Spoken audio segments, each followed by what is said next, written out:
We'll come to order. It is Wednesday, July 12th, 2023, 1:30 in the afternoon. Kerr County Court is now in session in a budget workshop. First item on the agenda to talk about wage adjustments. That's in the notebook under my salary It's under. increase. No, increase request, yes, salary increase request Third tab of my notebook. or special request have different. Yeah.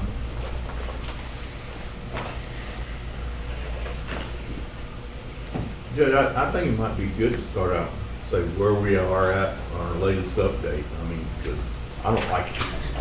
And I don't think anybody's sitting up here likes the bottom line right now. Okay, so let's go back and do a brief recap where we are with the budget today. Everything, all the input that we received today. If you look down here, we now have a budget that is up to $57.3 million, with 17 million of that being deficit. Is that correct? Yes. So that's where we are. And, well, for the public out there, you know, that's, what, about 10 million over what last year's was. The bond's thrown in there. That's true. We had to put some of that bond stuff in there. The budget that I recommended was just a hair under 50 million. And that Right. included the entire The start. $7.5 million from the animal control facility is in there. And another almost 1.5 million of ARPA funds that are not designated now. Is in there.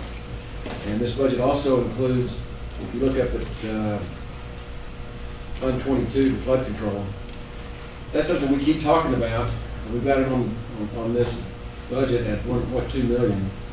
That's something that we want to do with grants, as I understand it. And we're probably not going to spend that money this year. And then if you look at the ARPA funds it's in that requested for 23-24 non-recurring major expenditures in the middle of the page, and it's under American Rescue Plan Act. Right. You'll see $1.523 million. That is not designated, which is built into this budget at this point. So that's pretty much the recap. And we still have some major issues to determine. Right. I just thought it'd help give the public a little. Right. I agree.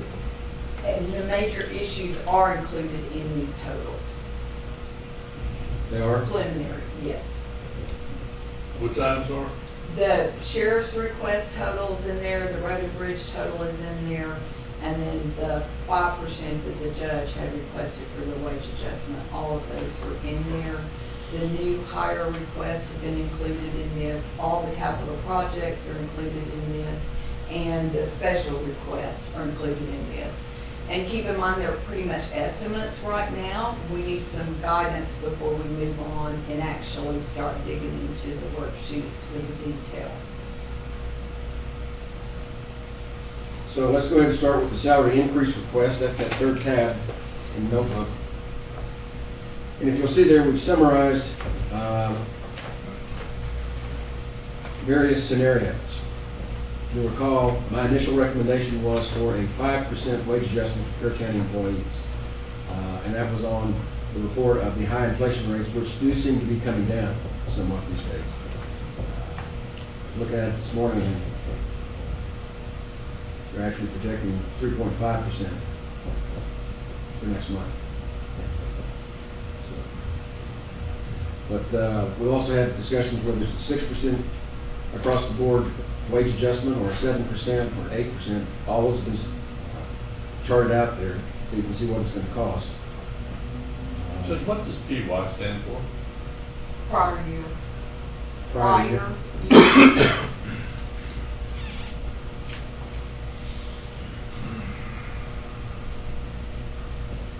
So if you look at the box there at the, like 2/3 of the way down the page, you see the 5%, 6%, 7%, 8%, and its impact. And then below that, we have the estimated payroll cost and the retirement. And if you look at that retirement, the retirement part of it at 14.84%, which is what PCRDS is now, that's where we are. And within the guidelines, we can actually reduce that down to 14.02. And what that would do is make a difference of $148,000 that we could shave off this year's budget. And that's money that we keep as part of the retirement.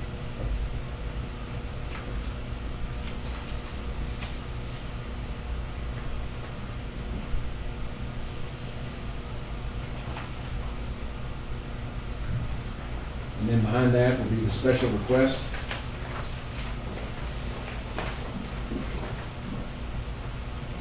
And you can see HR. And then we've got the Sheriff's Department Special Operations Division Deputy to Administrative Sergeant, cost for that. Then Animal Services for Deputy Constable to Assistant Director. And then you can see JP Precinct 2, JP Precinct 4, County Clerk, which is a Senior Clerk. Then we've got County Clerk. One's an OPR Clerk and the other's a CCL Clerk. And then we've got the County Treasurer and the Ag Barn Maintenance and Supervisor, and the County Engineer, and the intern.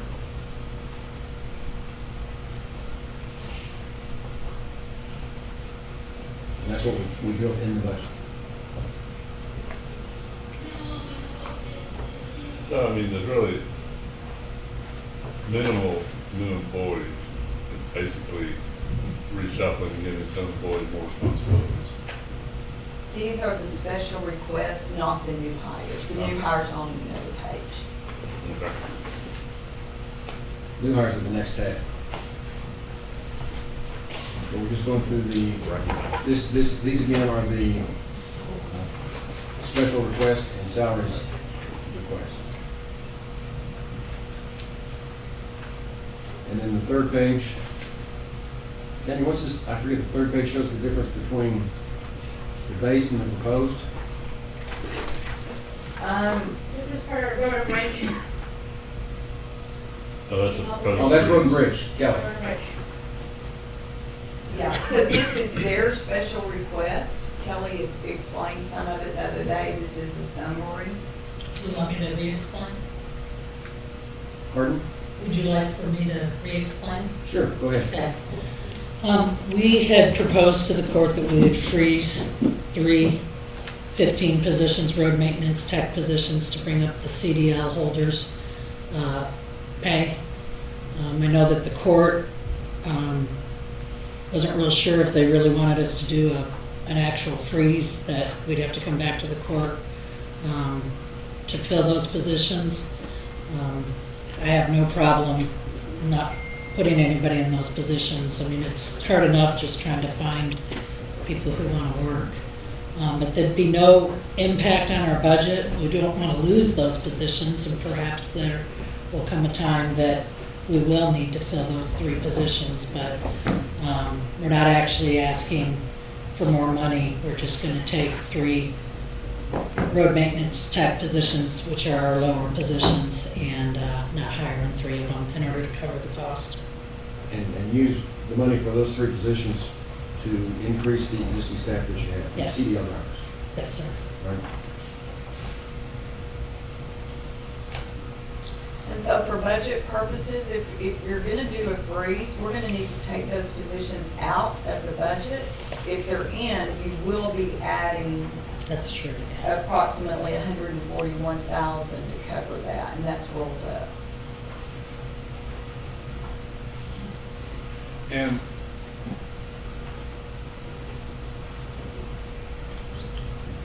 on my rough calculations, the additional payments through the end of the year for your CDL driver Mhm.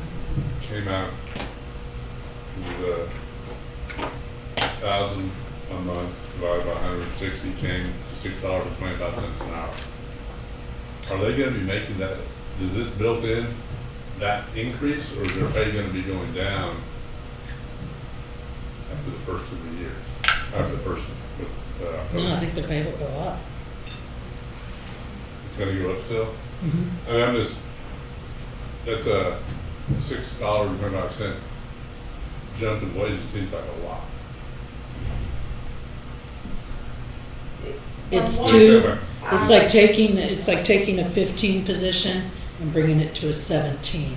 So it's about a 10% increase, I believe, Rosa. I'm kind of looking at you, you did your worksheet, I reviewed it.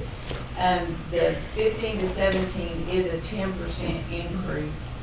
So per hour, I don't think it would equate to the did you say 6.25 an hour? Well, I just took 1,000 divided by 160. Is it 160 hours in a month? Or 500 divided by 80? Okay. And that's 625. It just seems, I don't want to get in a situation where all of a sudden their paychecks get less, which I think we may have created that situation. Yeah. Yeah, but the end of the one that's going on right now, that stipend, I mean, that, they know that was just a temporary thing. Their pay will not stay at that. They know that going into the new fiscal year, whether the court decides to do this with the 3 positions or not, they know that it's just, was a set amount. Okay, Yeah. that's really my question. Yes. Do they understand that They do. their paychecks are likely going to decrease even with all the increases we're trying to do? Yeah. Okay. But if they go back to without that stipend, their paycheck will be bigger. Okay. So they understand that. Okay. Any other discussion about the road bridge here? Thank you. Thank you. Let's move on to the sheriff's office. If you look at the next, we got the emergency responder request. We've got the totals for the final salary, and then we've got requesting an increase of 20%. You see how that quantifies out there. And then you've got the 20% plus the other 5% increase that all the employees And so the amount that's in the 25%, or the plus 25% roll-ups, the 1.5 million there, Right. is what was added to the budget that you're looking at today, the summary. Was additional revenue added for some of the, whatever Senate Bill 22. the Senate Bill 22 and some of the Lone Star funding, isn't that also offsetting part of that? No, Lone Star? I don't believe it. It has not been added to the budget, not knowing if we're gonna get that grant or not at this point and what it's gonna look like. The grant may not be available until February, we may not be. I think we'll be able to apply in October, and we'll see when it's funded. Right. Is that- It's still way up in It's- the air. It's been all over our listserv saying, what does it really mean? Is it gonna start? Are they gonna backdate it? It's still kind of early to tell. There is, Local Government Code 111-0106 says that the county auditor or the county judge shall certify the Commissioner's Court the receipt of all public or private grant or aid money that is available for disbursement in a fiscal year but not included in the budget for that fiscal year. On certification, the court shall adopt a special budget for the limited purpose of spending the grant or aid money for its intended purpose. So that's what we've been bringing, like Operation Lone Star and Operation Stone Garden in afterward. It's up to y'all, and I guess we could add the 500,000 now to offset that. Just know that it's not here yet. Not here. It's not here, but it's coming. we don't know if it's gonna be prorated, is it not? No. it won't be prorated. You know, when I can get to y'all with more information, I'm gonna see the sheriff. Buddy Mills is the president of the Sheriff Association. He's the one that's put this together. I mean, I can get you those answers. It's coming. I know that's hard to say, but as far as when, is it gonna be in November, October, November, or January, but it's coming, you know. In addition to that, also, you know, we have the other $275,000 for both DA's offices, and I think Jason worked up the total, be like 1.3 million if both DA's offices, the county attorney, and us put in for it. The thing about it is, though, my understanding is it's going to work as a grant. And so it's not just going to be able to come into Kerr County and stay in Kerr County.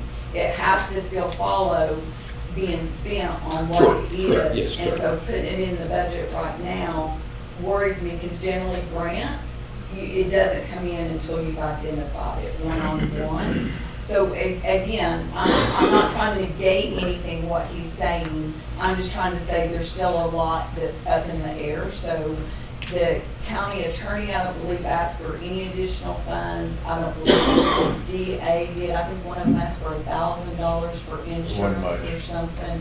So adding theirs with not knowing enough right now and knowing how grants work, you have to make sure you supplement, not supplant local county funds.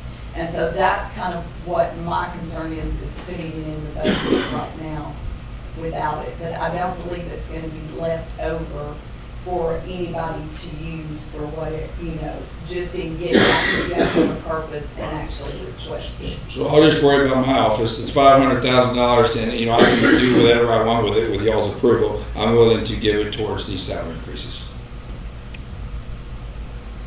And it's 5 or? 500,000. Mechanically, how do we do that? Well, how about we'll come back with you with a plan at a later date. Well, I'm It listening would to probably that need, local government code section that you were citing. Can we create a special budget on the anticipation that this is all going to come to fruition?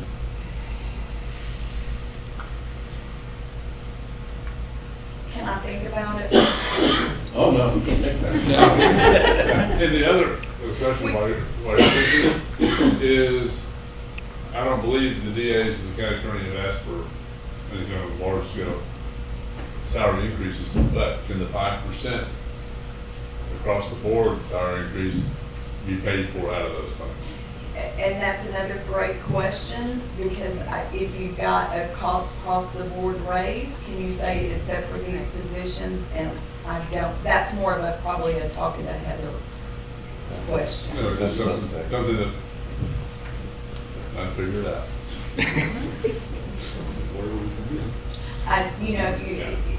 There may be a way, if you want to know what else on my mind, which you probably don't, but there's probably a way even to go into the ARPA possibly to say the 5% is for retention and, recruitment and that type of thing, and adding to that. But I've got to have a final amount more idea before we move forward with the detail of that, because it's a little bit harder than it The sounds. downside of the ARPA funds, though, that's kind of a one-off. We're talking about employees and salary, they don't go away. So we're just kicking that pain down the road for the year. It's a way of using the money that's there that is the easiest way to spend the ARPA funds, that is going to be the least questioned, is my understanding from GrantWorks. And so, again, you could still do it as some type, even with the $500,000 that the sheriff is talking about, do it as a stipend, because again, they're promising we're getting it for 2 years. I believe we're getting it for 2 years. What's gonna happen after 2 years? Well, now, it's perpetual. There's nothing about 2 years. It's to go until legislature takes action. Jason. So the bill was written with no sunset. Yeah, we need to have a conversation. So when we had the discussion, and Tanya was on that phone call, and Heather was in on that phone call also. Buddy Mills and the Sheriff Association, this is the Rural Sheriff's Assistance Program, Salary Assistance Program. He was really heavily involved, so they wrote the bill as what he described as a perpetual bill. So the bill's been funded for the biennium, so we've got funding for 2 years. The bill will continue to fund continuously each legislative session unless there's an action by a legislature or the lieutenant governor. So they actually have to file a bill to take the funding away. So if they don't do that, then it will just automatically refund again in the next legislative session. When you read the bill, there's no sunset attached to it. Well, that answers the question as to the availability of those funds. So I think this first year is going to be there's going to be a lot of questions, obviously. Talking to Sheriff Mills, they are currently meeting in the process of trying to streamline this process to make it as simple as possible. They've discussed a form as simple as a checkbox form. Originally, they looked at giving the comptroller's office till January to figure out the process. But according to Sheriff Mills, it looks like that's going to be expedited a little quicker to where maybe we can file for it this fall. When you read the bill, it's pretty simple qualifications. It's based on population size. It's for counties with a population of less than 300,000. It's tiered, so the maximum amount of 500,000 is based on population. It's from a population of 50,000 up to 300,000. Luckily, Kerr County has 51,000 residents, so we sneaked in right above that for the maximum amount. The expenses, basically what this program was written for, was to raise salaries for sheriff's departments that have low salaries. Once you meet those minimum guidelines, which we do, then those salaries can be used for hiring new people, increases of salaries, and of course purchasing equipment and stuff if you need to be. And it's pretty simplistic when you read the bill. So we have high hopes. I think once we get through the initial procedure process, I think next year's budget cycle will hopefully go real smoothly. Well, I'm having difficulty figuring out how to do this. And the sheriff's office problem is a little bit more straightforward and maybe easier to solve than it is for the prosecutors. We've got 3 prosecutors' offices, and we have funds available, $275,000 per office. So That's over $800,000. So their guidelines are a little bit different than sheriff's department I understand that. when you read the bill.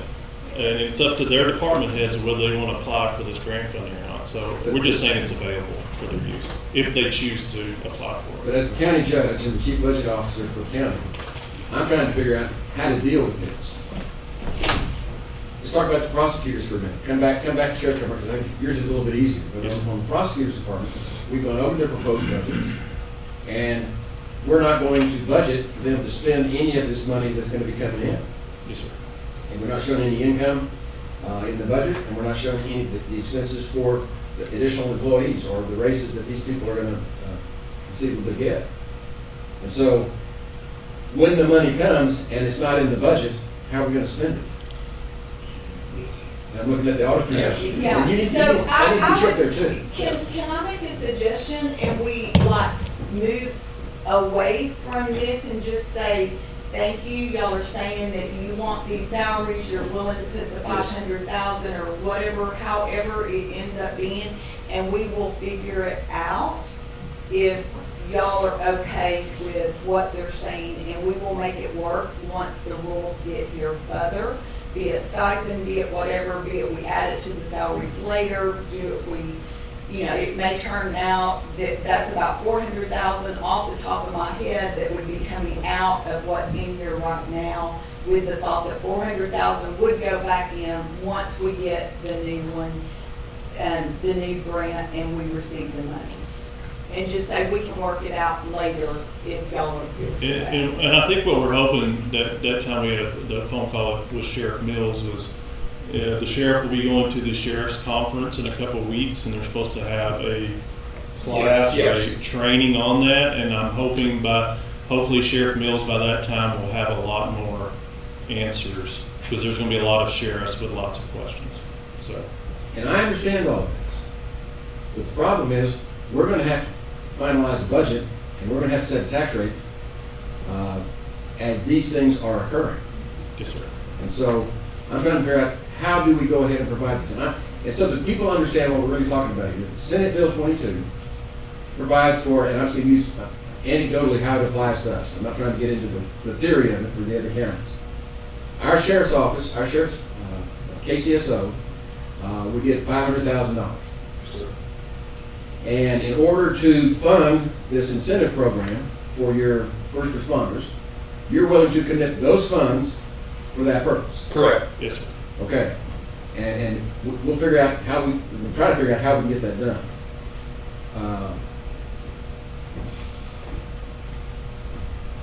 But we have to put the $400,000 income or $500,000 income somehow into the budget so that it doesn't look like we're raising it this much. And it's a lot more straightforward with y'all than it is with the prosecutors, because I'm not sure how that was gonna work. I don't think the prosecutor is gonna work to that full amount. I don't see how. So the good thing about the prosecutors is when you read the section under the prosecutor section, it talks nothing about increasing salaries for prosecutors. It can be used for hiring, like an assistant district attorney. You can use it for hiring a new position if they request one. Or I believe there's even some victim services positions. So it's more geared to hiring positions and increasing current staff salaries. So there is a little different refinement from what the sheriff's department side of that bill is. And so this SB 22 is going to fund sometimes either this fall or first of the year, something like Yes, that. sir. And we're gonna have 3 prosecutors' office that cumulatively bring in a little over $800,000. If they choose Okay. to. If they choose, If they it may choose. not fit. It may not fit, is what I'm saying. Yeah, that fit them. They don't want additional, for example, if that money has to be used for new employees, and we're not giving them new employees, we're not getting the money. Yeah. But at the same time, once we know what the grant really is, and if they come back at that time and say they need a new employee, they could ask for the grant for the new employee. Even if it doesn't happen, Right. my guess is until later on, toward the end of the next fiscal year. But then we go to, basically said, what happens when the money's gone? Right, is it, We're in this boat. is it perpetual as well? Yes, the whole bill's written in basic, as Sheriff Mills described, perpetual, which means And that so that the public understands, when you use the term perpetual, this is to be the law not only for this biennium, but until the next legislature, it's going to be in effect, and the legislature after that. unless Until they pass a bill to do away with it. to do away with it, yes, sir. Or refund it.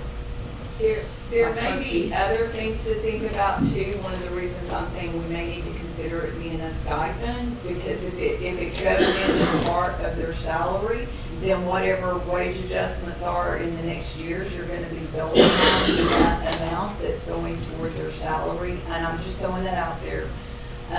And so again, there's nothing, I just need more time to think about it, but we can work it out.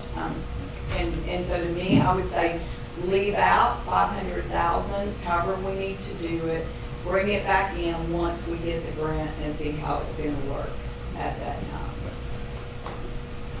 Just, can we go back to the sheet for a second? I just have a couple of questions. I'm at that summary sheet. That's budget summary, that's first tab we went from. When I'm looking down on it, I'm looking under the total request for 23, 24. I see under courthouse security, 312,000. And right below that, I see ARPA at 1,523,000. Cannot the ARPA funds be used for courthouse security? They can, these are bailiff positions, or the majority of what you're seeing in courthouse security.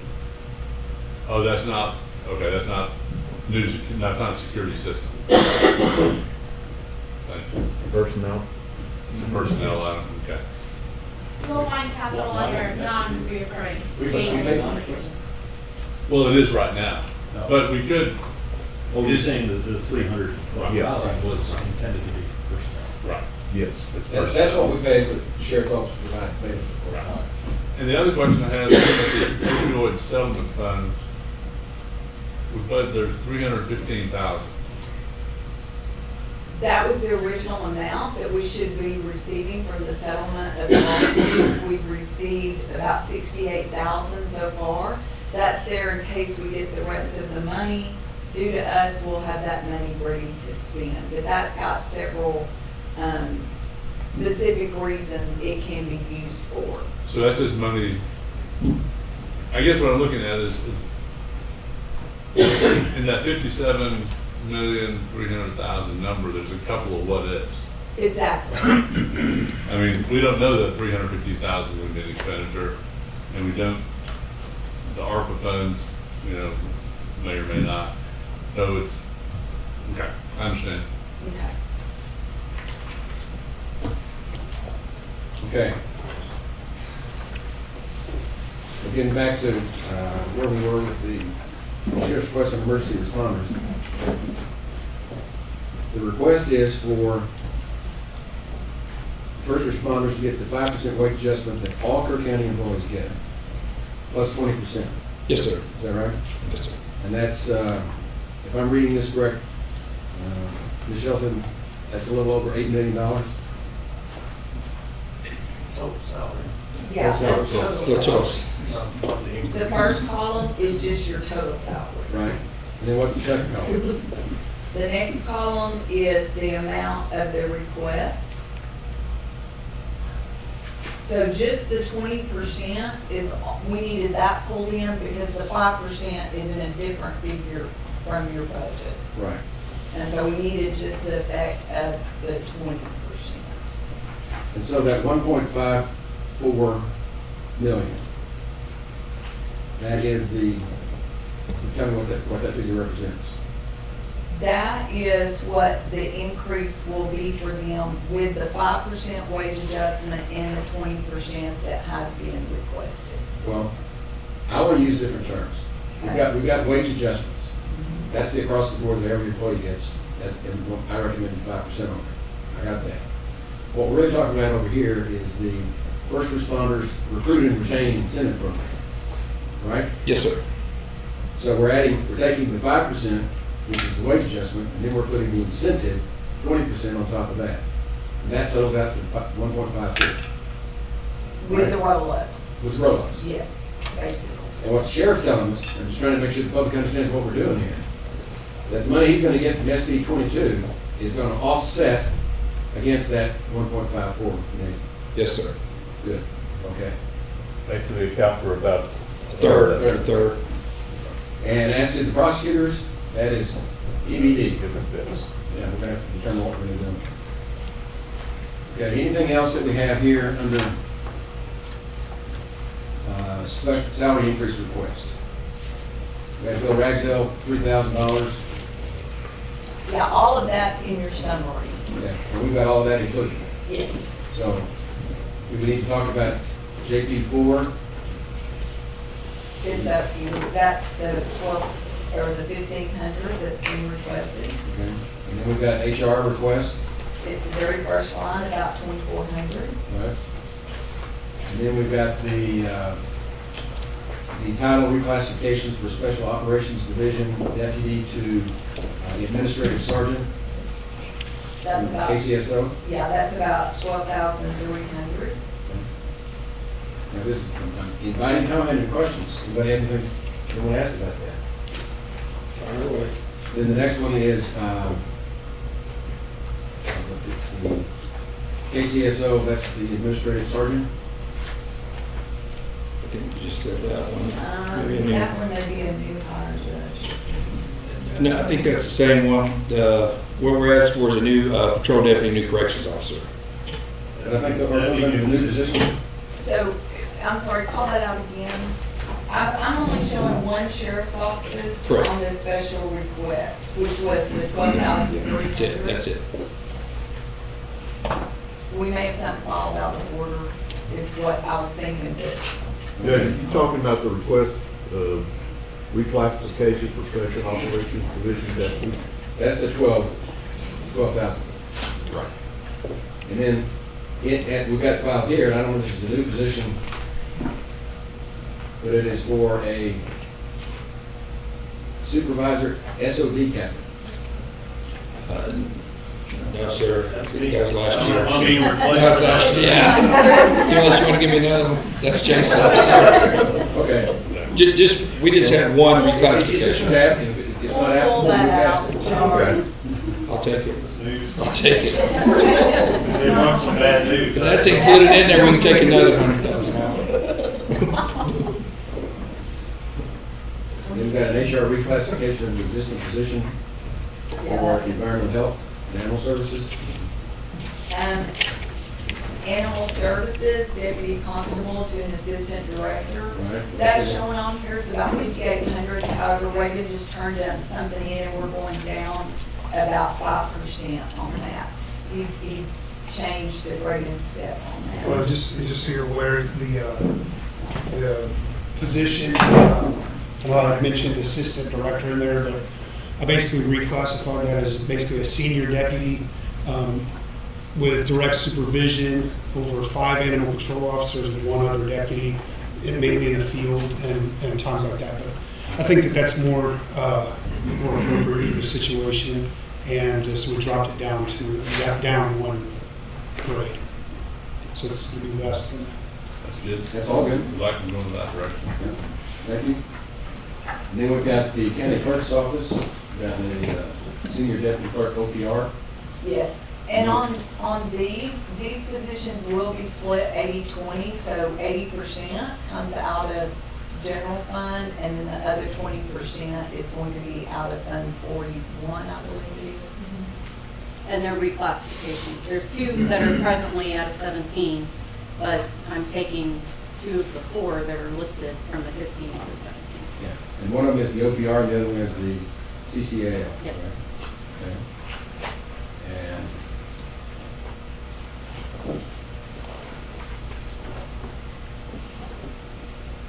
And I think it was. then you've got the breakdown on how you're sharing the salaries.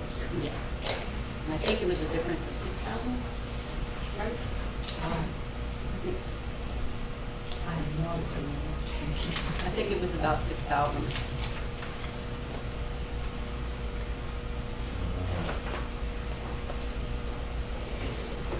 What are the savings? The total amount for you is about 7,600. For both of them. And then we have the engineer, county engineer. Yes. The last 2 on the separate sheet. Okay. Any discussion about any of those positions? I'm good with all those changes. Okay. I mean, a lot of them are, in my mind, merit increases, which we don't need merit increases, but we do allow for moving up in positions, and that's what these are. So in terms of I'm good with the position. wage adjustments and staff reclassification, that's what we just completed, right? Yes. Okay. We may need to take a look at a 3% cost of living increase. We've made an assumption that 5% is the minimum, and then we're going up to 8%. Well, I think we need to look at, I agree, we need to look at that, but, we need to look at the ARPA one. I think there's some big ticket items like that flood, that 1.2 million. Right. I think we need to put 100,000, 200,000 there. It's a placeholder. That's $1 million. To do the study.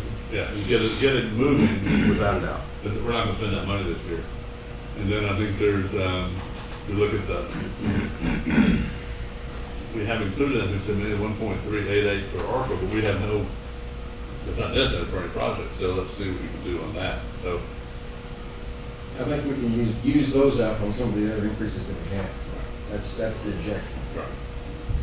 So, And with regard to the wage adjustment, the schedules that I put in there was just to show we can go down or we can go up or whatever we want. Yeah. Well, I agree with Commissioner Paces that, there's no way that Well, last year, 8% needs to be audited. We can go We ain't looking at 3, 4, 5. Look at that, just maybe briefly next time. recap. Last year, we gave a 5% wage adjustment when inflation was running a little bit over 8%. That's what we did last year. When I prepared my proposed budget and I put the 5% in, we were still looking at much higher inflation rates than what we're seeing today. What I was reading this morning is that what the Fed has done is working, but it's not time to take victory lap. So it looks like we're beginning to get inflation under control. So what do we do this year? This is a swing year. But the rate is coming down. Now, at gas pump and at HEB, I don't see it, okay? It says Right. coming down. Well, everybody in this room and everybody watching, all our constituents as well as us, which we can still buy things at 2019 prices.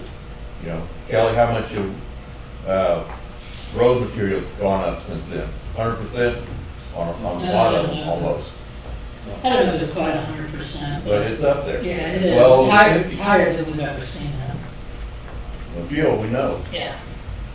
You know, Sheriff Department can tell us Bullets. about how many, yeah, without a doubt, he can tell me how many gallons, how many miles he's gonna put in, and Yes. approximate how many gallons, but what's that gonna cost him? A lot, a lot. Yeah. You don't know. We increased, price was. I would like to leave the 5% in, rerun the numbers after we make some other adjustments, and when we get to the capital items, there's another. Like I said, I'd just like to see what 3% Exactly. Okay. Yeah, we can do that. Yeah. I'm not saying that's where we go right now, but. Well, why don't we do the process of elimination? Is everyone okay with us leaving 5% in for the time being, and run some other models? So what models do we run? We want to run 3 to 5. Since it's lower? 3, 4, 5. Do we keep 8 in? Do we keep 7 in? I wouldn't be voting for him. You can leave it in if you want, but. I'm gonna do 7 and 8. 6, I doubt we can get there. I'd like to be able to do 6, but I don't think we can get there. Well, why don't we do 3, 4, 5, 6? We'll do those. I don't know if we'll talk about them. Got it. Okay. Now we ought to be going to new positions. And that's the 4th tab. And those are summarized on the first page there. And on the new positions with the 5% wage adjustment, we're looking at increasing $206,130.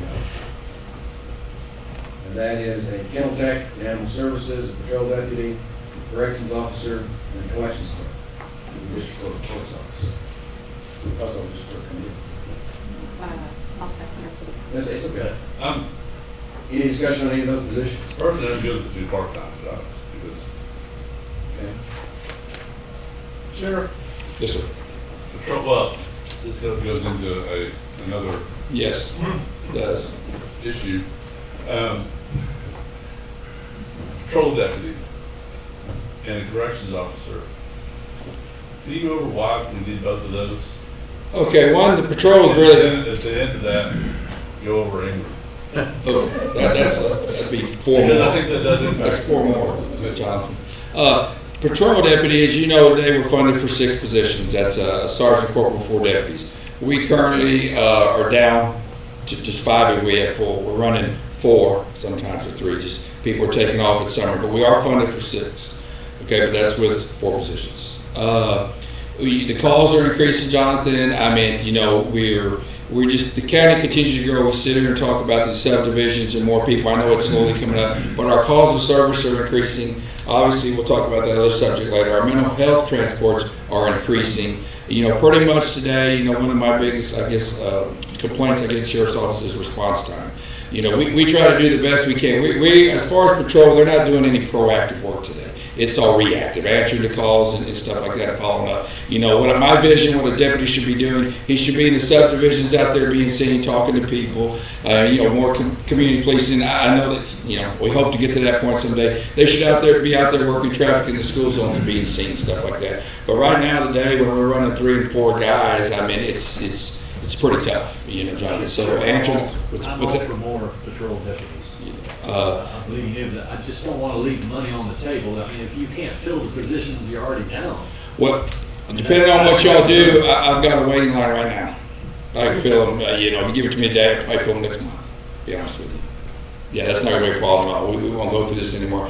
And, we won't talk. And then, we talk about hiring. It costs $1,000 a person for me to hire them. Outfit them with a vest is another $1,500. I just had a guy quit. I mean, they don't even get their vest. Some of them quit before that. It all comes down to salaries. I mean, it's the price of doing business. I did have a lot invested in them. But if we get this, if you all approve that, there's not gonna be anything to worry about. I can assure you that for a long time. What about corrections? Yeah. Correctional, we want to increase the jail, but what I've done in the jail to help kind of recruiting and morale is I've created a unit. Y'all approved it last year, kind of agreed to verbally to do one corrections officer last year and this year. What I did is I created a new unit in there that can kind of take the slack. I'm sending guys from there to the patrol school. Okay, just got 2 out. I got 2 in. I got 2 more going. I'm trying not to take anybody off the floor because we're already shorthanded. I think we have 5 positions there today. Okay, I know I'm asking for stuff and I can't fill them, but depending on what y'all do, I'll be able to fill them easily. But what I'm doing, I created another unit in there that can kind of help both patrol and the jail. Today we got a murder trial going up here. I got 3 guys here. Is these guys can now be able to transport the prisoners because these guys are going to be eventually, I'm going to get them through the school, this correctional position. Last year that guy's in the school is going to get out pretty quick. These 2 guys will be deputies assigned to the jail. What can I do with that? When we go to the hospital in San Antonio, it requires a deputy. They can do that. They can also take prisoners to the hospital or doctor as needed. They can come over here and do courthouse security. There's so many other assets. They can do transports. We go every Friday to take prisoners. Don't want to say wherever, to a certain location to be getting put on the chain. So I'm creating this little 3-man unit. I'm 1 man away, this guy, from being fully staffed to be able to do what we can do and also do some of the transports where I can take off my warrant deputies. Right now they're traveling all over the United States and stuff like that.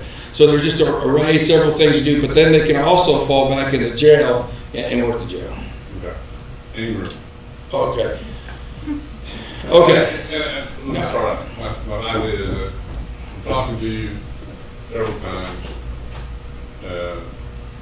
You're having increased calls in Ingram, increased investigations in Ingram just because of the lack of a local police force in Ingram. So the added deputy, it'll help for that, obviously. We're talking about a whole new kind of little police department in that. That's the one I submitted. I'll need four deputies and an investigator. I told you about a couple of weeks ago in Commissioner's Court, I tried to keep you updated in Ingram. Like I said, answering a call, a suspicious vehicle, open door, I don't like doing it, but we do it, okay? Because when you do a sexual assault child case, you know what? My captain briefed me this morning, we got 40 hours in that case. That's 40 hours we're taking from other stuff they should be doing about violations and laws out in the county, okay? But you ask about Ingram, I don't know. You know what I mean? I can just tell you if they fold, we're going to need 4 deputies. What's their staffing right now?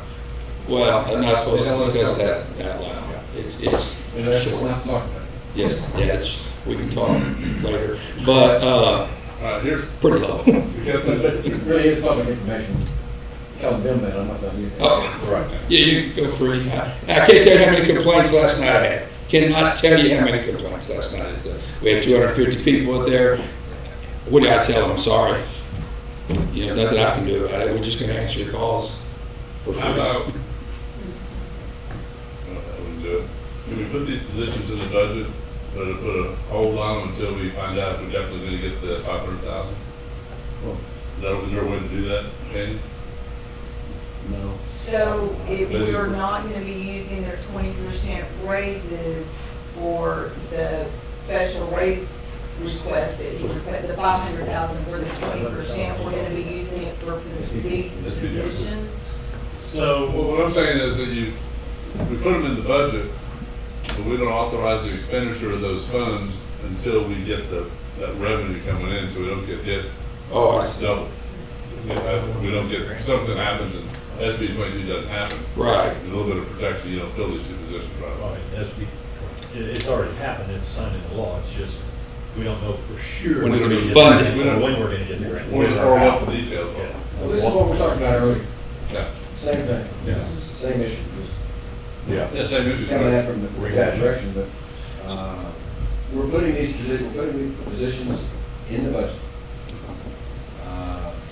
We do not have income to support paying those positions. And so we're betting on the come. Right. And we're gonna get money. That's what we're doing. This is the same as Kelly. It's the same thing, what I'm saying, same as what Kelly's doing her part. We're putting them in the budget, we're just freezing the hiring of them. It doesn't, So just so I'm making sure I'm understanding, Jonathan, you don't mean the 2 at the top that have been requested, you're talking about the 5 positions for Ingram? no, I'm talking about the patrol deputy and corrections officer. Okay, okay. ARPA would also cover those, just FYI, new positions. Okay.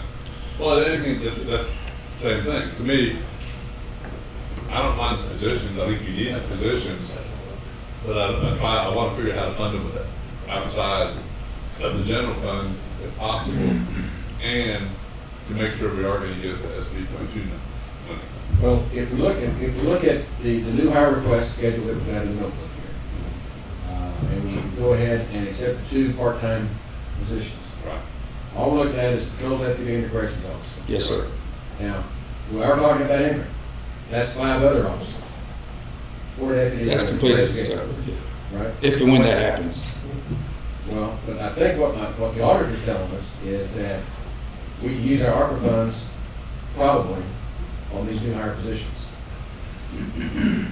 Or on the increases, or we can use them on staff for retention and recruitment.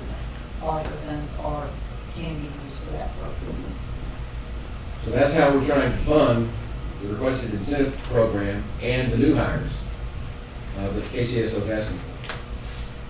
Probably with the ARPA funds. And/or the 500,000. And Yes. the SB 22. Okay. I mean, we're sticking them together with Bailey Wire and Vogel. Yes. We're getting there. Well, I don't wanna leave Ingram yet. Well, before we get that, Jonathan, like we talked about last year, my vision, I want to get my patrol staff up to 7. We really need 7, because when we have 7, we're at 6 or 5. I mean, that's just the way it is with people taking off. So I kind of verbally told you last year, I'd like to add 1 position for 5 years. Year 1 was last year, this is year 2. I mean, yeah, it's going to take me a long time. This has nothing to do with Ingram. This is just getting up where we can take care of this county. Judges, you know, you'd like to have 2 on the west side. Well, there's thousands and thousands of other people who like to have 2 on the west side. So my 1 west side is now split between the west side and Ingram. I mean, we're just going backwards. I agree, you need the position, I'm just trying to. Right, I know, find a way to fund it, but that's my vision, 7, and now we can talk about Ingram. Okay. Well, my point I was trying to make is the city of Ingram is getting the short end of the stick for what they Or paying for it, money yes, sir. on. You're getting the short end of the stick because you didn't budget for covering all of that they can't cover. It's hard to swallow, yes. You didn't budget for it last year. So Oh, no, what's up with it? you're gonna run me out of here, I'll come and ask you for forecasting and, investigator. I know, and so we're all getting the short end of the stick. So, yeah. But Well, the insult to injury is that Ingram is sitting there with that money in their bank account. I know. Not spending it on things that we're having to spend it for because they're not spending their money. And those are questions I was asked last night, I'm just not there, I don't know where it's at. But I think that we need to approach Ingram on interlocal agreement. I mean, you know, I hate to set that. We've had interlocal agreements, they owe us money for years, they don't pay. The agreement with them is worthless. It's true. They are current, I believe, the sheriff got that money. I did get $24,000 for dispatch services for 2 years. I did get that. Let's call the press. I'm sure it'll be out tomorrow. That's good. No, we did, I'm sorry we didn't share that with you. Yeah, I did. Yeah, kind of. But we need to try. They haven't paid for animal services, that's fair, but if we're Think ever, about it, they're unincorporated, they're still taxpayers, and we're gonna have to provide coverage, right? I mean, for all practical purposes, and I'm not talking about the difference between de facto, meaning just that's the fact situation on the ground, Right. versus de jure, meaning the law. For all practical purposes, Ingram has unincorporated. Well, but to your point, well, if they're still they, paying, they're paying taxes to the city, and they're paying taxes to the county, but I'm talking about the people. That's right. And that's the Right. problem. Well, you know, but if they unincorporate, that population hub is gonna have to be, the services for that are gonna be paid for by everybody else in the county. Correct. That's what happened right with that. But yeah, it's. Right, so I'm saying, you know, I'd rather try to get something than nothing that we're getting right I'm not now. disagreeing with it, but. well, they're asking the sheriff, and correct me if I'm wrong, Larry, to enforce their city ordinance. We're not gonna do that. Yeah, I got several phone calls this weekend at 9 o'clock at night, but we are not, going to enforce their city ordinances, Okay, we're agenda off track. Okay. That's probably an agenda item. Yeah, could be. Well, I want to wrap up these new hires. Okay. Okay. Okay, next meeting, let's go to airport. So Mary's here. City 116, tab 16. And this is only to discuss what they have requested from the county specifically for projects to fund, not their budget. Their budget is passed. So this is under Fund 16 capital projects? Yes, 16 capital is the first page. Okay. I will say that First item. a couple of, I know there's items here that Mary can go over some things, but I did meet with the city a little bit ago. And there is already an adjustment in the works that I think Mary, I don't know if it's in here, the newest one, the 25,000. The city, anyway, there was some balancing, the city owes us some money over some project from this year. That's being put in here. I don't know, some most recent handout. Just not, ready to shake the head. And the other thing that I believe, and we need to get the best estimate for the reserves at the airport. And those reserves, I don't know what it is, 3 months, 6 months, whatever that's in our interlocal agreement. Anything above the minimum required under our interlocal agreement needs to go to pay for some of these projects. So, anyway, that's just two things. They have a reserve fund and they could probably fund some of these smaller items outside of the city and the county having funded. But those are two general things that kind of increase that I met with the city today a little bit about funding. It should lower these numbers a little bit. So what we have in the budget for them is the county moving $393,750 from general fund into the capital project fund for the airport projects. Where is that? It is on page 1 of 16, that's in the revenue part, 16,390,015. Do you mind if I have a handout that's just, that have all the stuff on? Okay. No, second page, yeah. Yeah, I guess if it's, I just want to make sure we're all, it's this part of it on the bottom. 2024, y'all got it? Okay. I wasn't sure what y'all had for handouts, but that's. And then on the third page in there, you'll see we got $393,750 for the match for the current year. And then we have $54,000 that's still left over in projects that has already been funded at the county level. Where's that? We don't have those two pages. I don't see it. All I have is the, It's gonna be the second to last page, and it's 16,688,200. It's $447,750 is the total amount. Have you got it? Okay.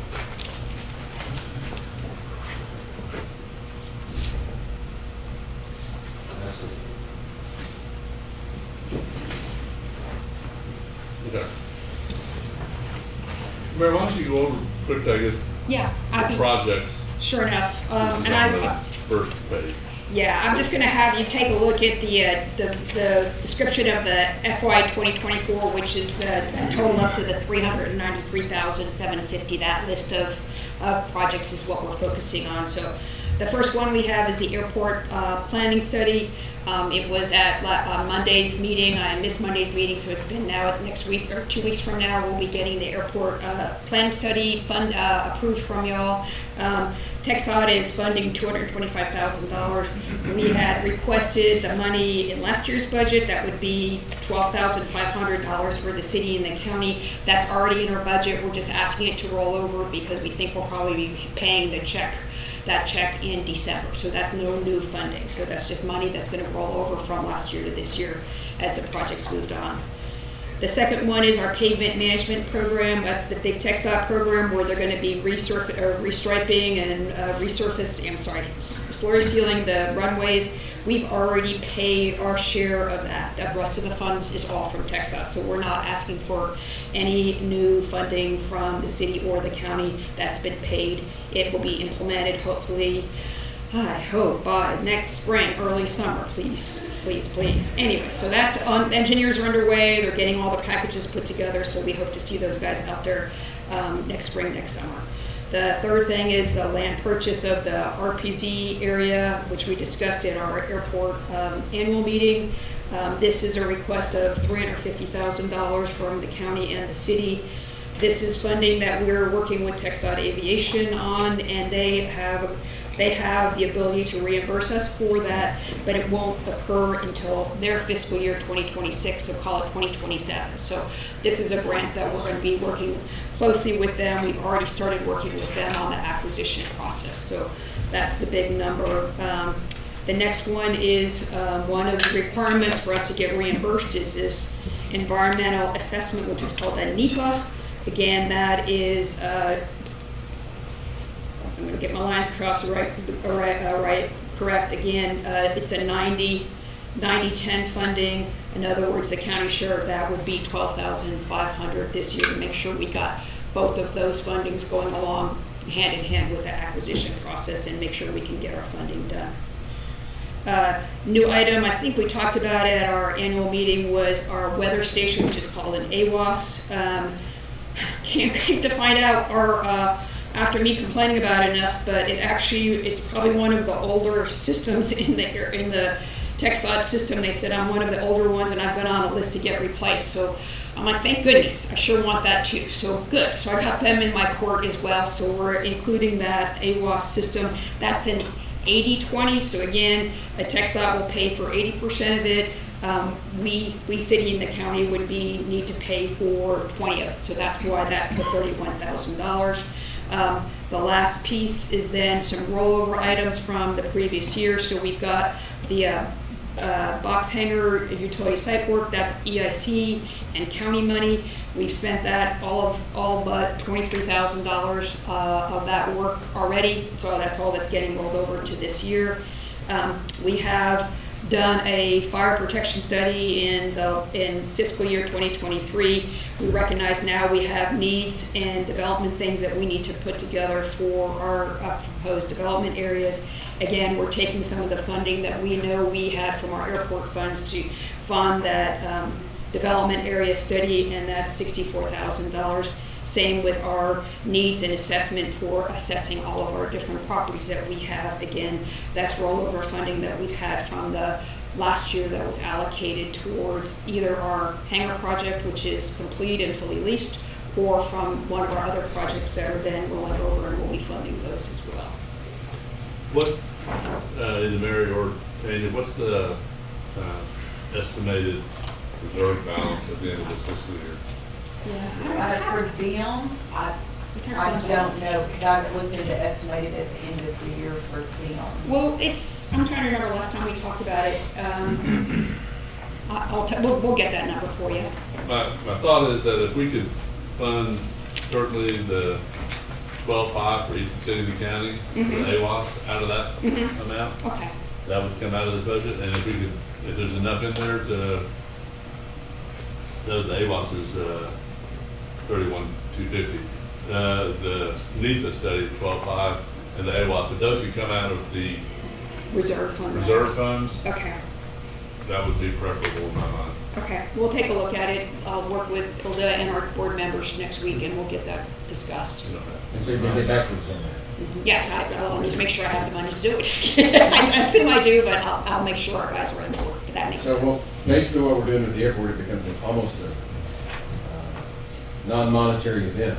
We're rolling over funds that we've already provided, And the money to purchase the and then using RPZ. reserve for the other expenses that we would normally fund. What about the The 350 would be, but we'd be The land getting, is the the big land one. is the The big other amount's number, pretty but we'd much- be getting it back after, once this all goes through, we'd be getting it back in 2027. We get it back. Is the Not- land purchase still on or not? On. It's on. So then the 393,750 becomes 300 and even 350,000.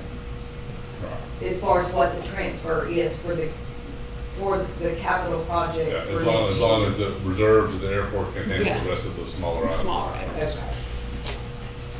I'll take a look at that. And then that 350 is, It hurts, but the fact that we're gonna get the majority of it back. Yeah. it's fixed 4 acres at the end of the main roadway. And I believe it's gonna take 2 years to get the 350,000. Yeah, it's, Yeah. they said fiscal year 2026. Again, we're shaking up the trees as much as we can. I've started working directly with the TxDOT real estate folks and making sure we got everything queued up. I don't want to miss a step here in the beginning which would keep us from getting the funding later, which is why But this is I did it. That property's been eyed for forever, and the opportunity's out there to acquire it, and, until we have it, under contract, Right. it's a little bit up in the air, but it looks like, I did meet with the developer, and you know, the real rich, shook his hand. They appear to be wanting to work with us, they understand the process is that TxDOT will hire appraisers, and that will be the price.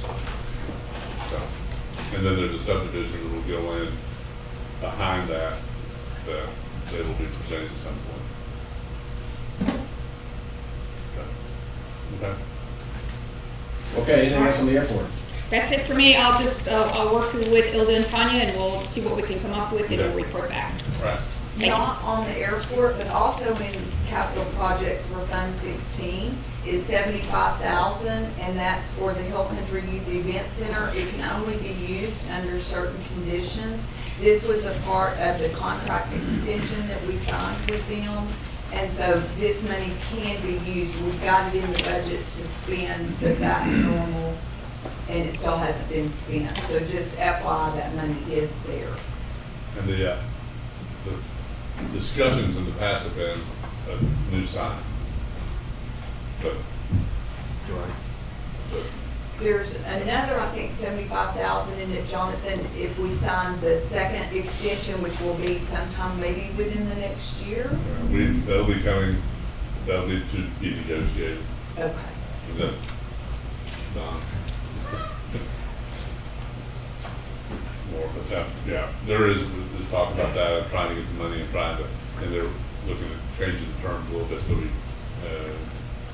there's not a callback provision on the fund. The next topic on the agenda, thank you, Mary. Yeah, definitely. Thank you very much. Judge, sorry. Oh, go ahead, sorry. Capital budget request. Going back to the front of the budget book. So, but real quickly, Fund 17 is also in there, and that's only for the animal control facility. So, okay. So now we're going to capital outlay? Yes, now we do have capital outlay. I We're wanna take a little projected break to have before we get to that one, 5.6 million remaining to be spent. Let's take a 5-minute break and we'll start back there.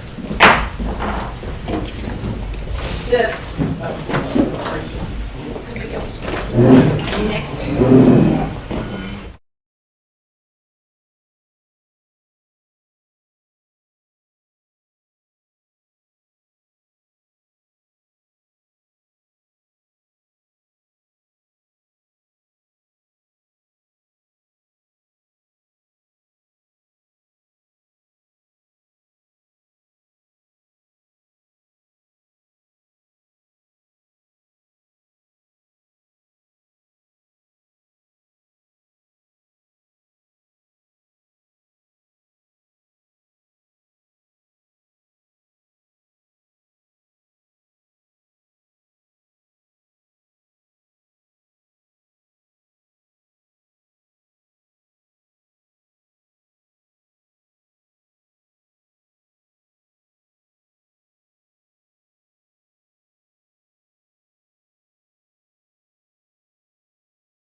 We'll come back to order. Next topic is capital budget request. So the That's summary under that capital y'all, outlay. yeah, the summary that you see in front of you is going to be the request from general fund and road and bridge.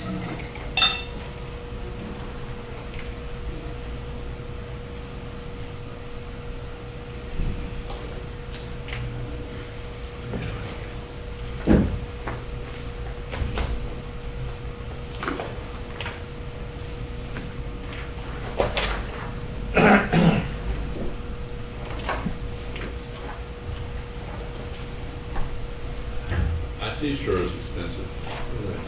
No kidding.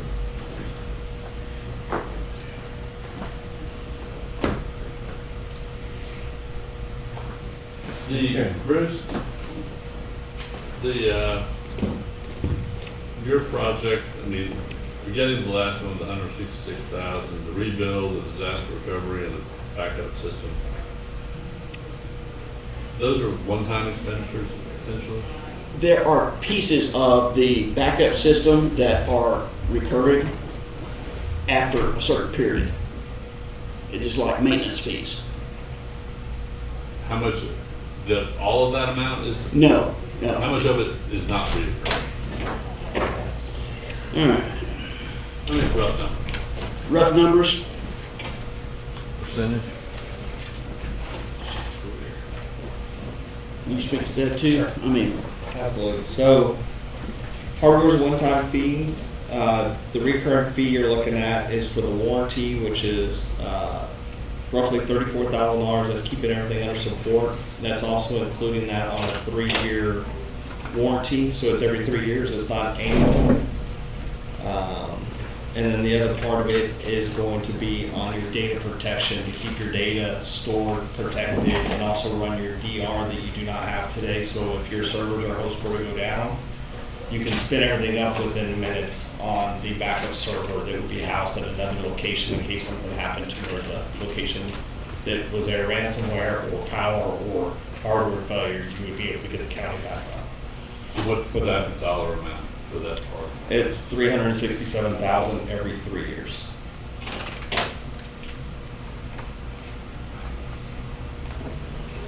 And that's based on the current storage today is 225 terabytes of data. It's a ton of data. There's not a lot of solutions that you can look at that does terabytes without one enterprise. And that's where we are today. Thanks.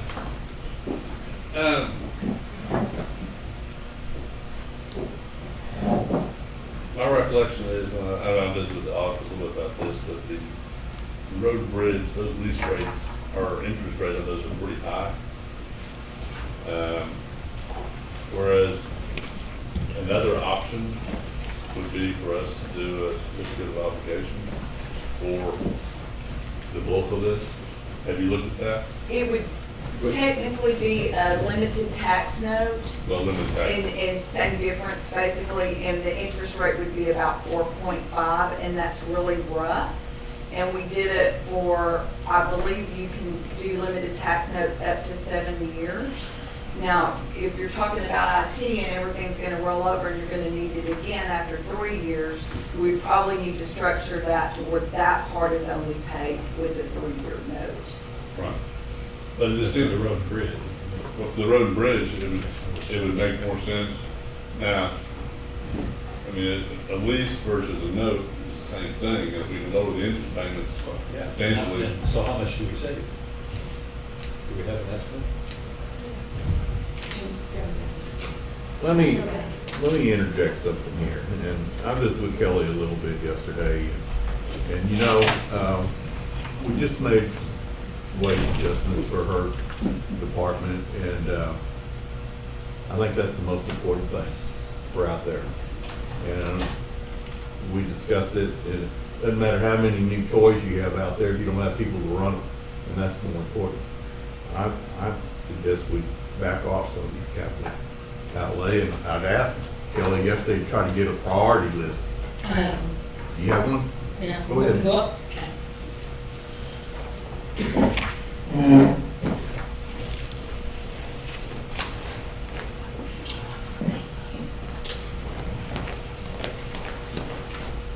Thank you. The top sheet is today, and the bottom sheet is what I brought on June 29th for the first budget workshop.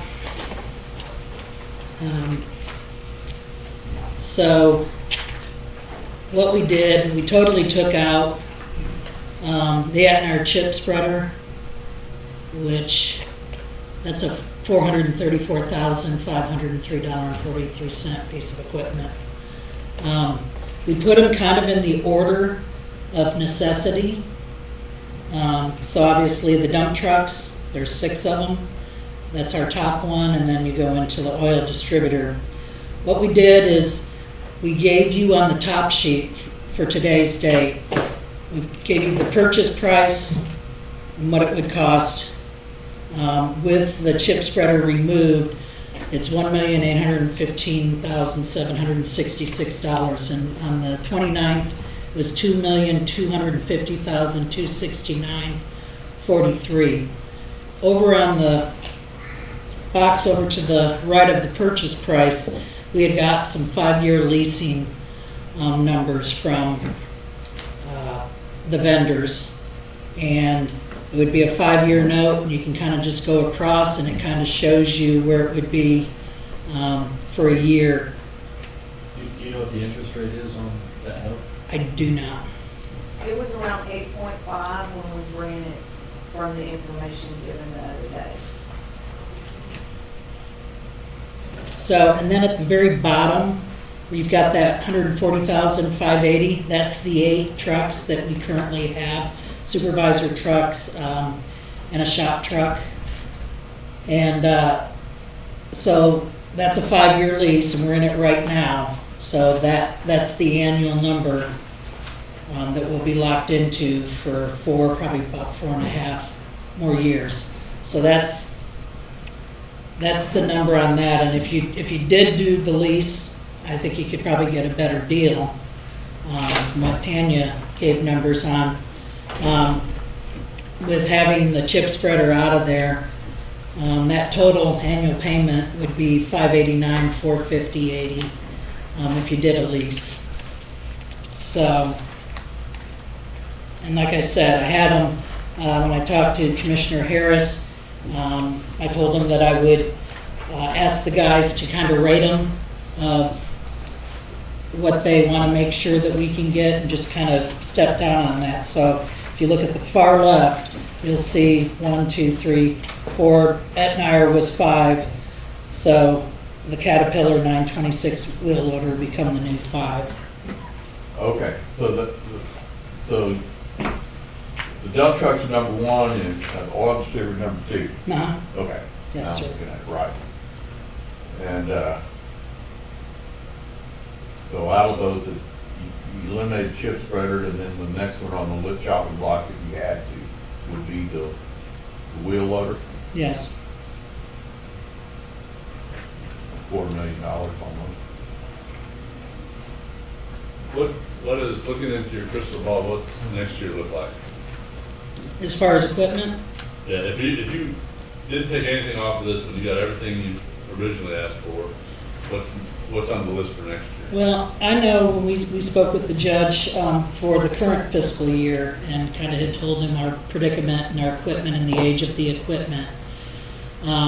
We had told him that if we stayed at a steady clip, and this year we got $1,056,000, we actually were able to purchase a couple more things because we got a better price on things, that we could probably get through our list in surplus or trade in probably in about 4 years. So this would be year 2. And I totally agree with your approach last year. This is a different year.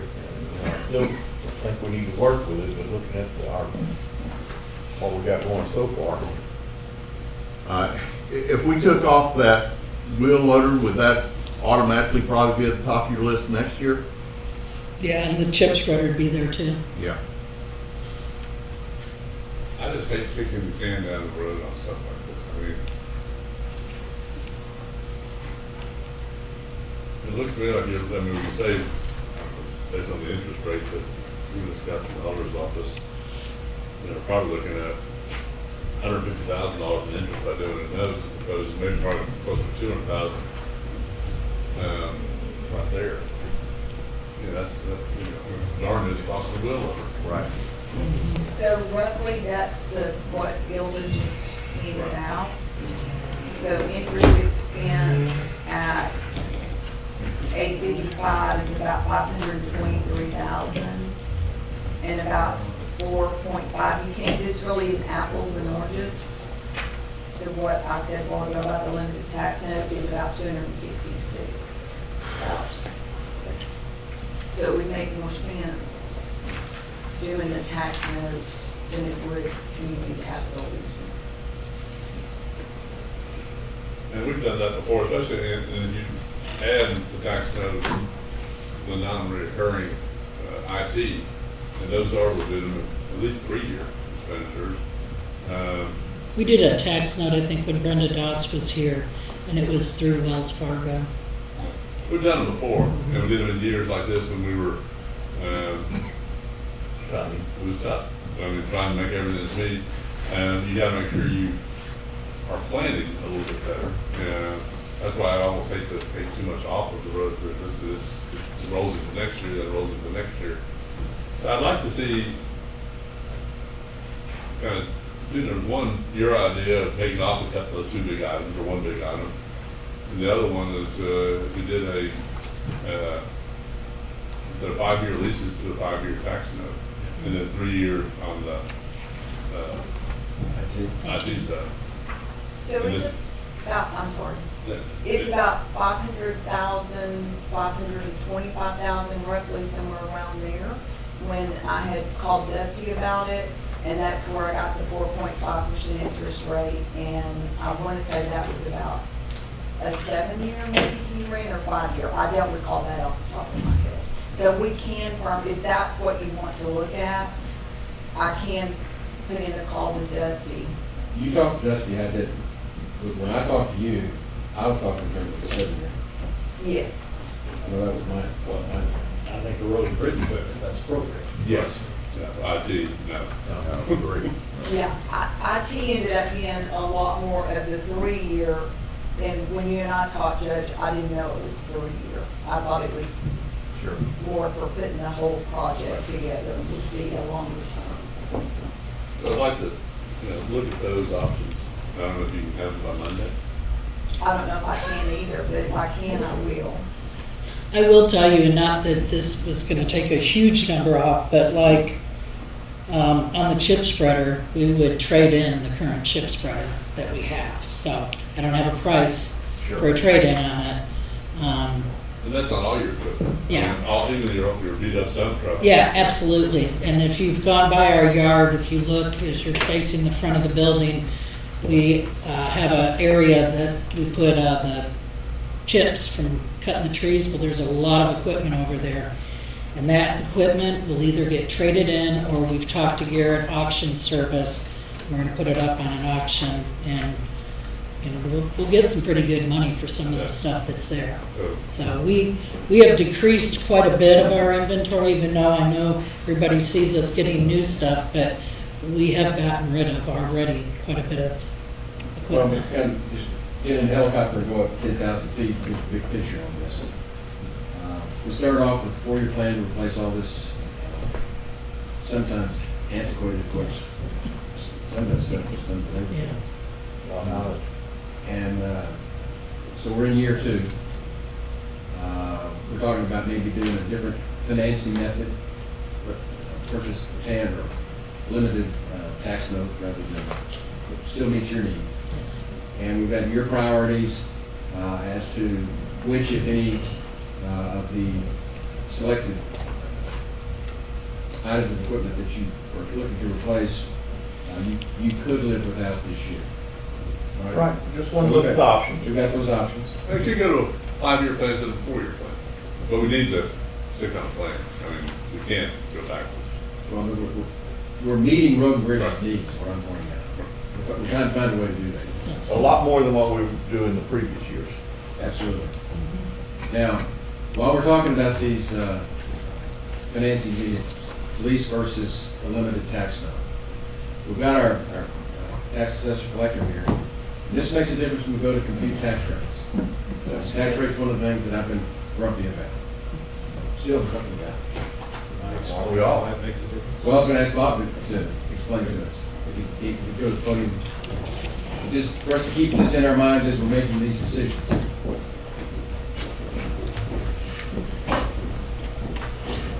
And the driver, Bob, you need to kind of start with INS and M&O, make sure that everybody understands what we're talking about.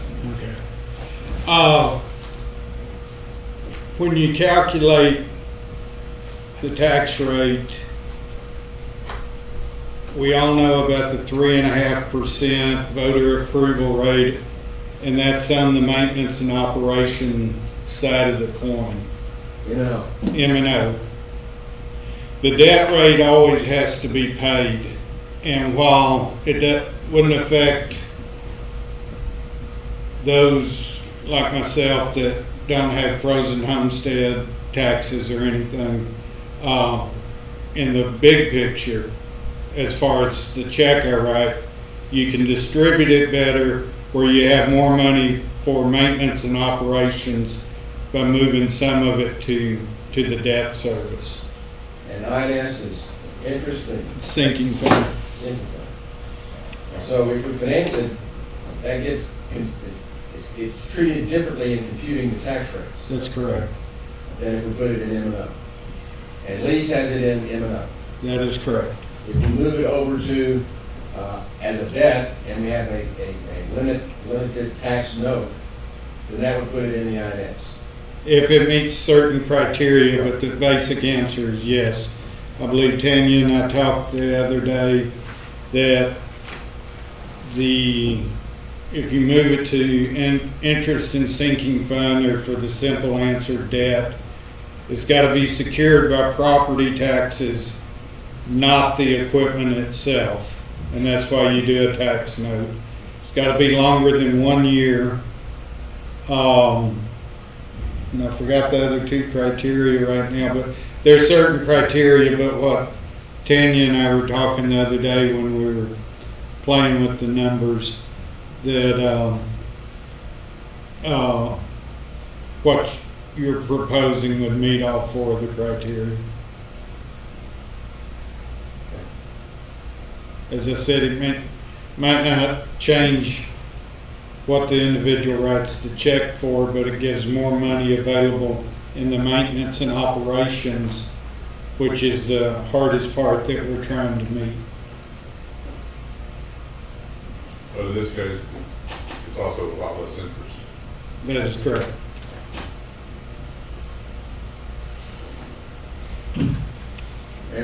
So just to make sure I'm understanding what y'all have said, we're gonna go in and add the 496 for IT, 57,000, the 202,500.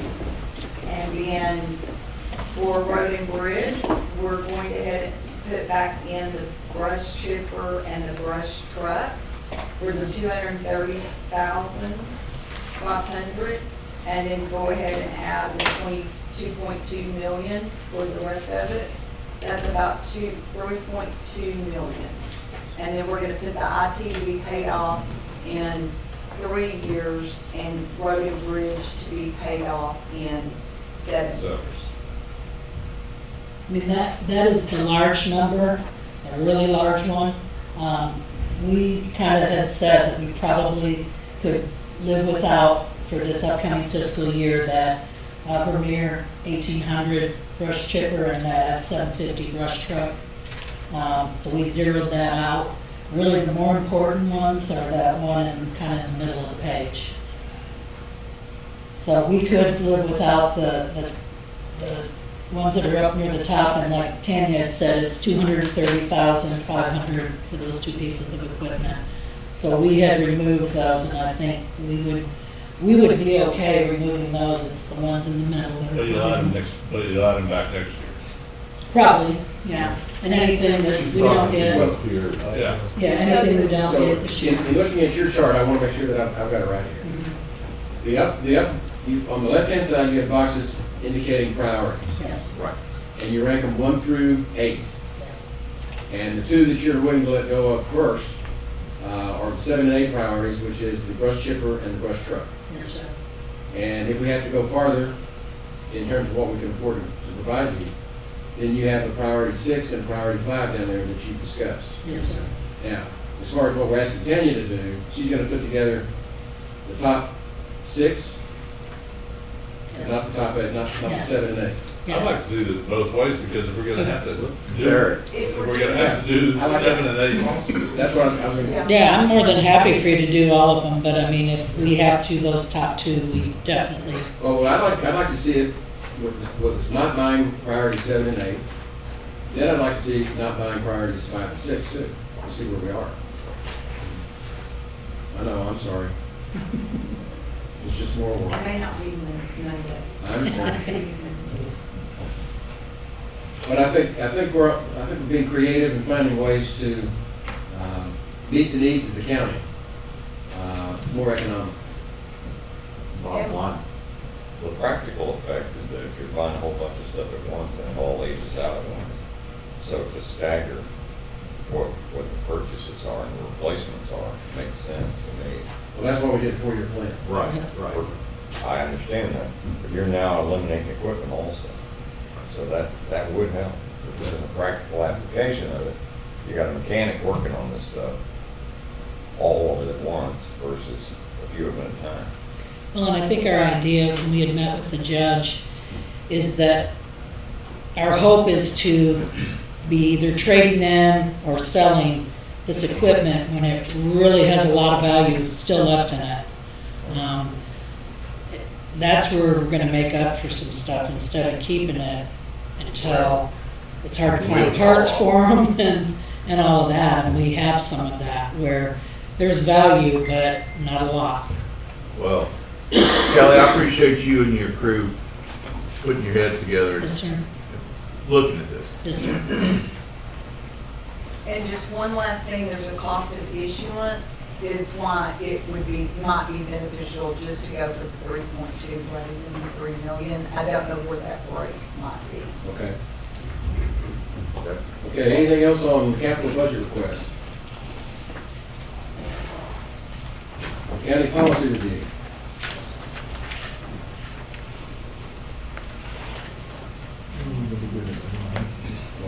That's 3:30. That's 20 minutes. Where do we find that one, Nelda? She's passing it out. Okay, good.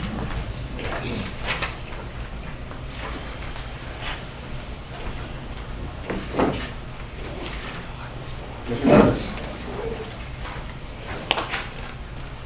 Okay. All right, so on the general provisions, what I would like to discuss is actually on the page, we're gonna be touching page 2, 3, and 4. Okay? So on page 2, it's gonna be number 4.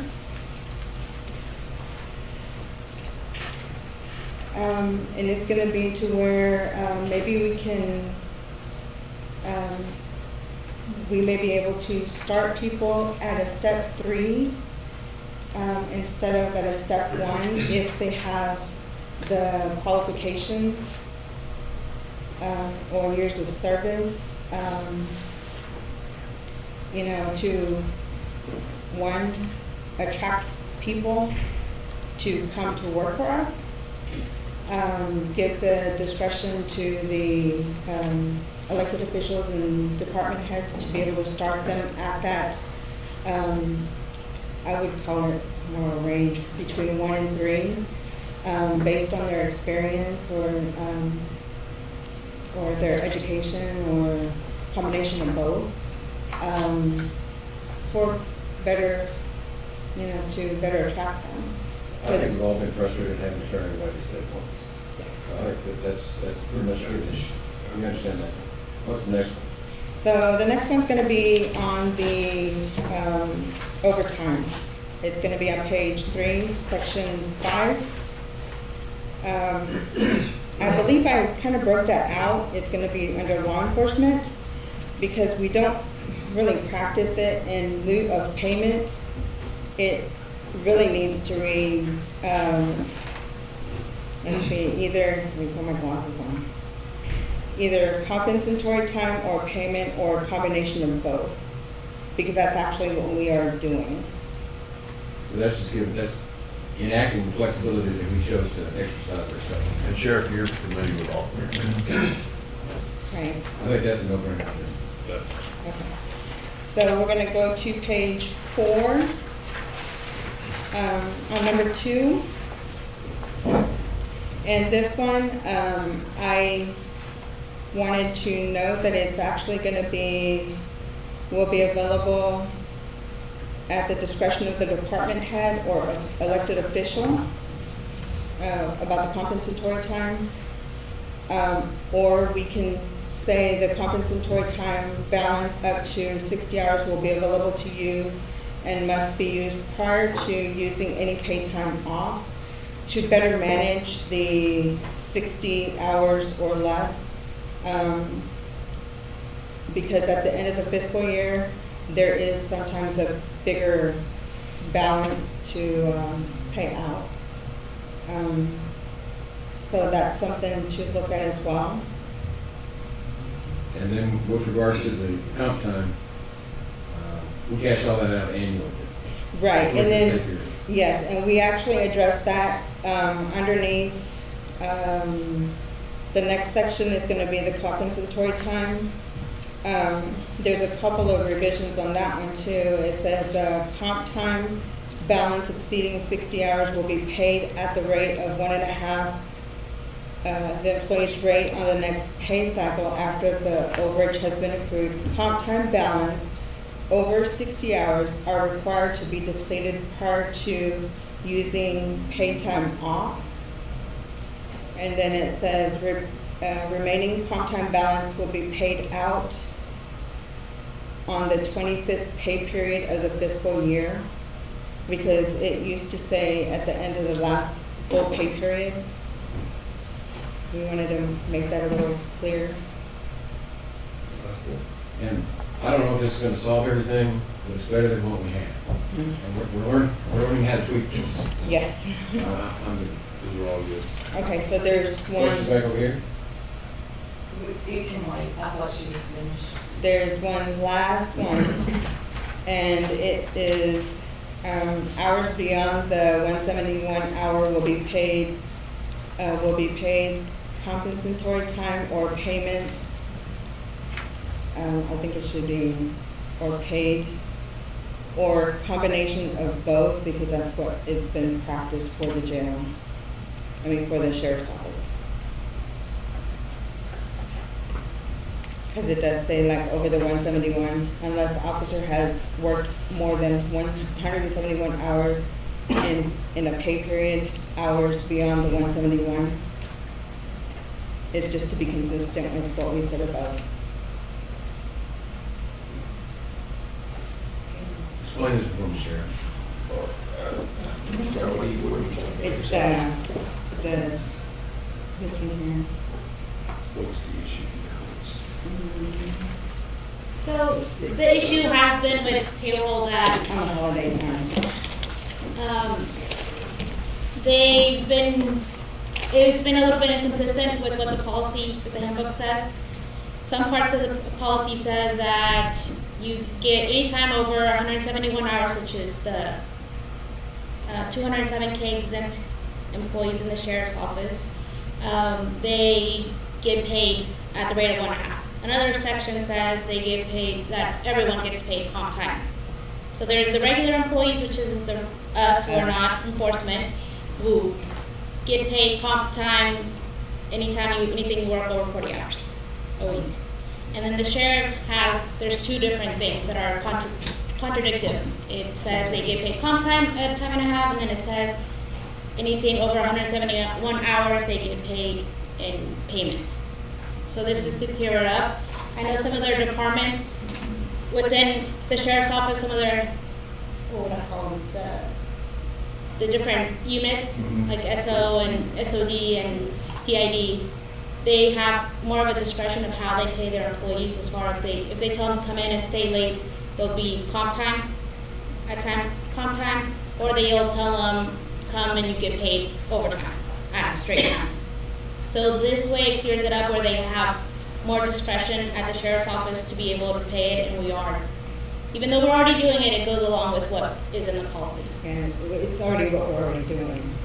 Is that wording not right though, is it? What's underlined? That doesn't make sense to me. It says. I don't know. Well, I got it highlighted, some of it looks like it's supposed to fade away, so. Can you read that last sentence just the way it should read? Hours worked beyond the 171 hours will be paid comp time, payment, or a combination of both. Yeah. Why is it a combination of both? Because after 160 hours, which is what they're required to work, like the rest of us for 40 hours in the 28-hour period, they can be working comp time or they could have been paid straight time. So in order for, after 171, they get paid at the half rate and they get paid money. But it doesn't mean that they got paid the straight time at pay. They might have got it at comp time. So it has a combination. So this last part of it that's highlighted, that last part of the sentence, that is supposed to be there? That is supposed to be there. Yes. Okay, so you start off highlighted, it fades away, and then it comes back highlighted, so I was trying to determine if you're taking something out of it. No, it's No, it was, yeah. The word, the or, where it It says. should be comp time, payment, or a combination of Yeah. Yeah, both. that Not or, too many the first ors. or would be A comma. Yeah, you're right. And above it also says it that way, we fix it that way as well. Okay. Question. Who decides which one they get?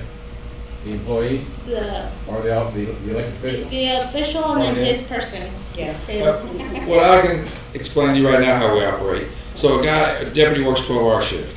If he catches something after it, works 2 hours late, we normally give him comp time for that, okay? When we pay overtime is, if it's your day off and we call you in, whether it be storm or something important like that, that's kind of the termination I need. I mean, you know, the 2 hours comp time, yes, we have to deal with it, but if they get called in on a day off, any special event or anything like that, like the eclipse, which we'll talk about later, I mean, it's all hands on deck for 72 hours, okay? So like I said, if they're called in for any special function on their day off, I pay them, and I think that's the only right to pay them overtime. I understand that part, but here's what I want to make sure of. I'm going to call it a grieved employee, okay? Yes, sir. And I come to you and I say, I want to be paid rather than get comp time. I tell them no. Well, I want them to know that it's your discretion as to which one they get. Yeah, I do with it all the time, yes, And sir. we're not clarifying that here. But it's the department head or elected official makes that determination. Yes, And sir. then HR enforces. Because within the groups of the sheriff's office, they decide differently. Correct. I'm good with that.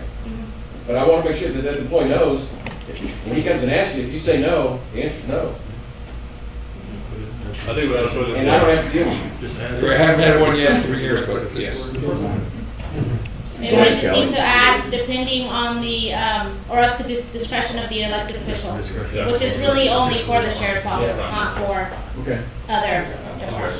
But I want that employee to understand that the decision's going to be made and he's not the one making it. She's not the one making it. He doesn't pay his regular employees money, it's just your 171. It's the 207K exempt employees. Commission, Yeah. yeah, commission. Clarify that line. I'm good with that. I just want, I want them to know what the answer is before they start arguing about it. Kelly's chomping at the bit. I guess. Well, no, I just Get in wanted front to of say Kelly. what we do is I just give them comp time, and if it's over 40, they get it at a 1.5 rate. So I don't pay out. Now, we did when the courthouse closed, and, you know, but that was under the judge's, direction. But it made me think when the sheriff talked about the eclipse, Yes. maybe some of these other events coming, those may be things, if, road and bridge is required to work, that it might benefit to pay on those, but the regular, we worked a little over on our guys, I go comp time, so it's time for time. We have that in the policy, it's when like the ice storm that we paid, so it's already in the policy. Okay, I just want to make sure, because I know at one time, I think I read where it said when the courthouse closed. And so there may be So some. those are considered like emergency or as essential employees. Okay. So that's already in the policy, but it's not in this guidance. Okay. In this provision. And on the eclipse, I don't know what would be the proper time. There was kind of some discussion of maybe saving $100,000 earmark it for the eclipse. I don't know when that time is, but I mean, that, I don't want that to come out of mine because we're gonna. I think it's a contingency. Yes. We're gonna save $100,000? No. I say set aside. I don't know that, but I'm. Well, I was gonna say, if you can save us $100,000, we'll listen to it anytime. But you know, that's kind of something I was going to mention to y'all at some point. I don't know what it's going to cost, but y'all also, we're all going to be out. That's contingency. Okay. We all know that. Maybe the issue's parking tickets. Generate offsetting costs. Try to cut those things. Okay, any other county policies? I have a question about going back to number 4. So are we supposed to go, and this is gonna get in the details a little bit, because there's a big difference, a 10% difference in the difference in a step 1 and a step 3. And so are we moving all of the step 1s up to a step 3 for new positions? No. It's discretionary by that department head and that elected official. And so how On are new they? hires. On new hires, Not on ones that already been hired. Okay, A new so hire. new hire, so you might have somebody that's a new hire that's gonna be paid more than an existing employee, because the new employees, if they come in at a 1, will stay there for 2 years. I'm just throwing out things to consider. And then how do we go about budgeting for that? Are we increasing the payroll contingency and they still have to come back? Do they have to have it in their own funds? I And think they have to, I think it has to be in the HR file. I mean, they have to have justification in the HR file as to why they're bringing the person in at a higher than a step 1. And it'd be And the it could department. be, you know, military experience. Qualifications. Yes. Whatever, certain qualifications, but it's gotta be documented somewhere in the HR file. I don't think they all need to come to court. I think that the department heads, elected officials and HR can work on that. The goal is for them not to come to court. But to answer your first question, if we've got somebody who's at a step 1, they're working for an elected official, they're working for a department head, and we adopt this policy when we approve this budget.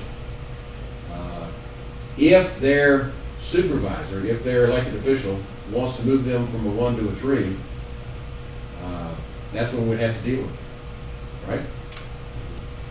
And I think There may be some of those out there. Yeah, there is a, And if that's what we have to do to get people caught up with the updated policy manual, we understand. but it's not, in my mind, it's not experience that they gained here, it's experience they had when they bring got with there. them. Yeah. Correct. Absolutely. Yeah. okay, so at what point do they come in and talk to the auditor to say, I'm gonna need more money to make these moves? Because that has to be in, there's still gonna be budgetary considerations, because we're budgeting at new positions at the step 1. So indirectly, it'll be part of the budget adjustments, but at some point, they need to be telling us. Right now, we've got 250,000 in payroll contingency.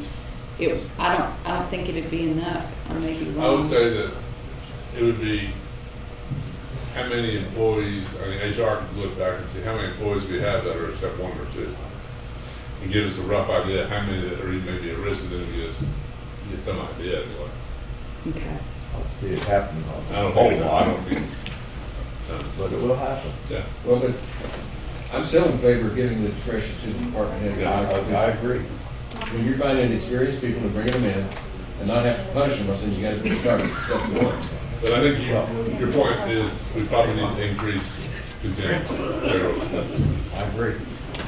I know, I didn't go straight into teaching until I started out, as if I had 2 years experience already from a job experience. Okay. Can I clarify something again? Still the general provisions on page 4. It looks like there's two options. Yeah, yes, There's, it's contradictory again within the policy and within the provisions. It, about comp time, it has a balance of, regular employees can have a balance up to 60 hours. That's us, that is 207K exempt employees. Now, it contradicts whether the department head has the discretion to decide if they should use it before PTO or not. And then another section says that they should use comp time before PTO. So that's the two different things. Should we leave it up to the department heads for them to have discretion of whether they should use comp time instead of PTO? Or should it all be a rule that they need to use comp time before PTO? I think they have to use comp time before PTO. I agree, because that was the goal when we discussed all this stuff. We talked about it extensively. Trying to get you, use up the comp time before you go to PTO. Okay, so that would be the option 2, which comp time balances up to 60 hours will be available to use and must be used prior to using any paid time off. Right. We're good. Is there, So that's option 2. yes, is there a max also, because this only talks about regular employees, is there a max for the 207K exempt employees? Uh, A max. comp Because time of for them comp to be time. able to accumulate, like this one To here approve says before it 60. gets paid off, because it doesn't specify for the sheriff's, I think it's, If you're gonna determine that should it, the department head or elected official decides this, then they're not gonna be deciding anything because the cutoff point. so should it be across the It's board? automatic. Everybody 60 hours max and it gets paid out after 60 hours. I think so. It has to be that. or So we need to remove regular employees and use all employees. Yeah, Bob, you got something to add?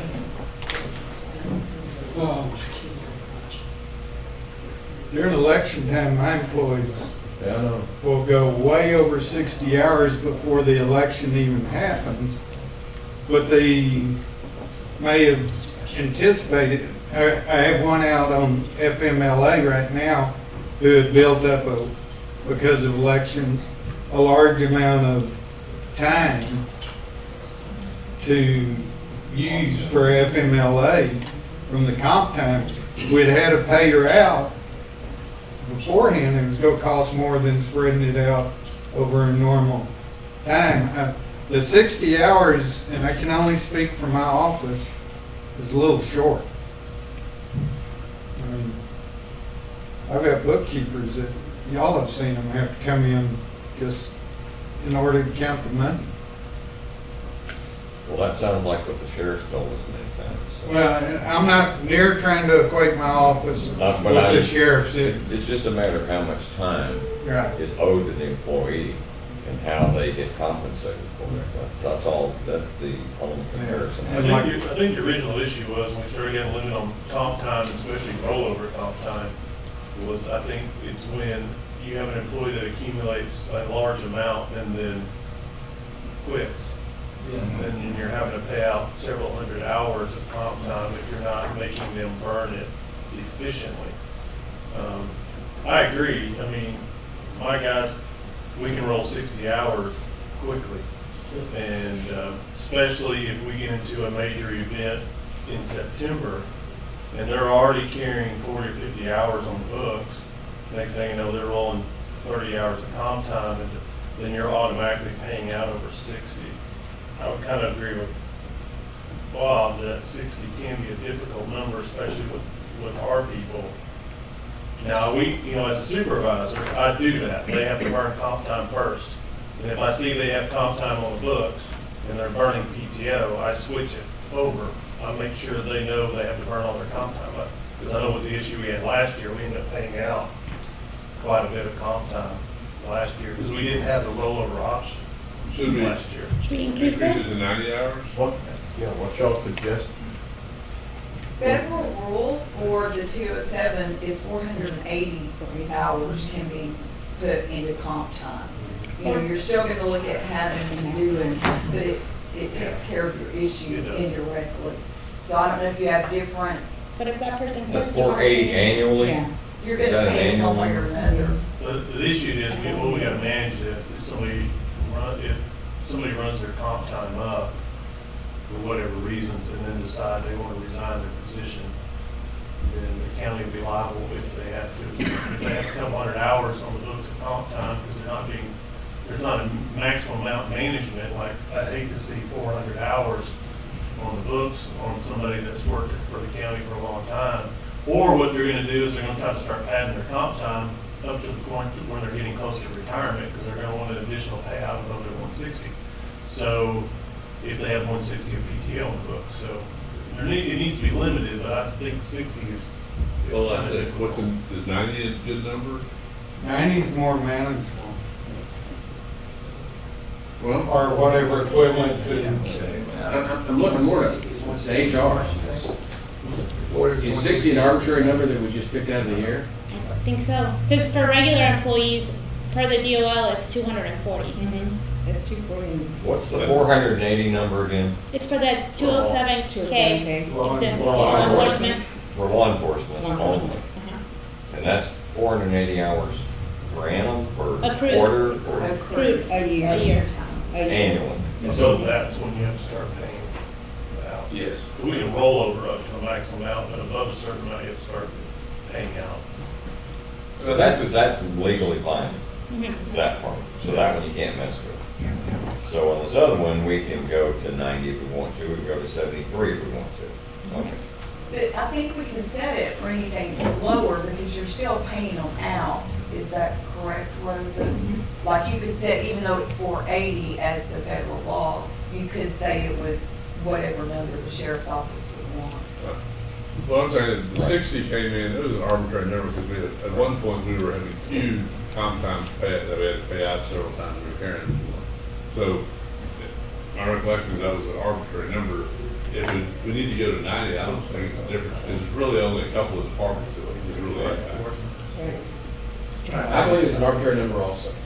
And as an arbitrary number, what I would like to see is HR to come back to us with a suggestion of what that number ought to be. If we need to change the number, we can change the number. And now would be the time to do it. So why don't y'all look into that, we'll put some stuff in another workshop, to see where we are. If we need to change it to 90 or 120 or whatever, we can do that.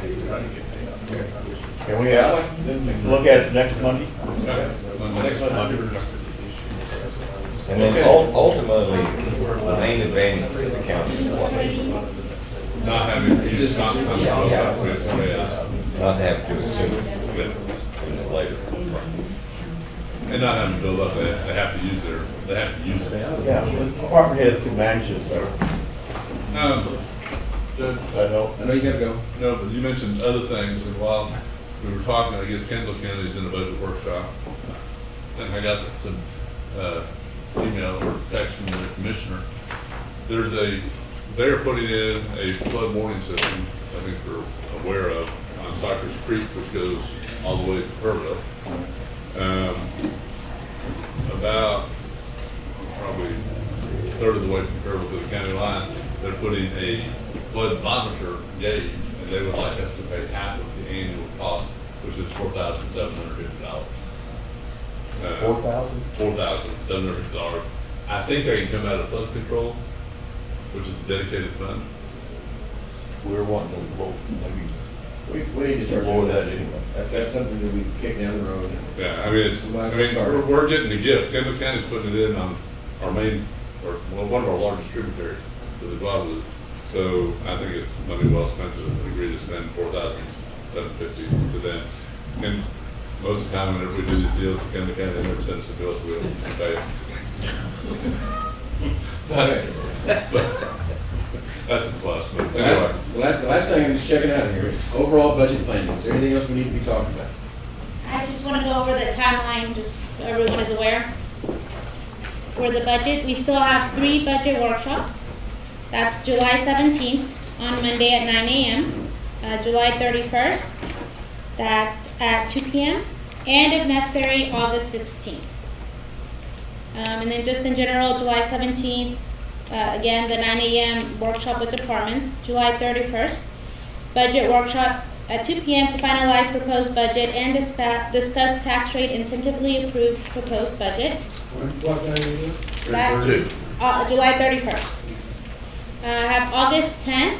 The proposed budget will be filed with the county clerk. August 14th, at that Commissioners Court, we are to set the date on the proposed budget, which has already been set for August 28th, but we have to set it publicly. Set the date of the public hearing on the proposed budget, which will also be August 28th. And also in the August 14th meeting, the designated officer or employee will submit the new no revenue and voter approval tax rate to the Commissioners Court. On August 16th, that's if necessary, the proposed budget workshop at 2 p.m., which will, if we didn't do it before, we'll finalize the proposed budget and discuss tax rate and tentatively approve proposed budget. On August 28th, it's the public hearing on the proposed budget. Vote to set salaries, expenses, and other allowances of all elected county and precinct officers.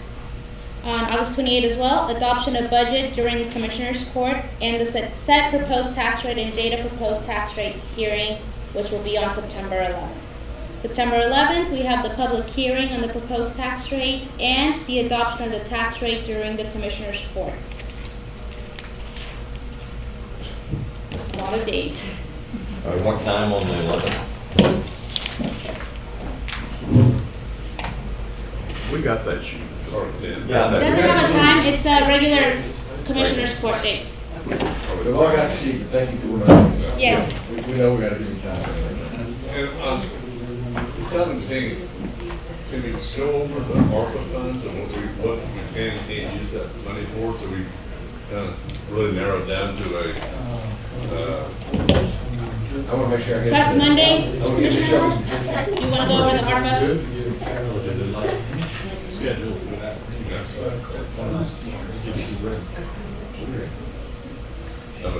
That's a big fix that, hopefully, we do some of the,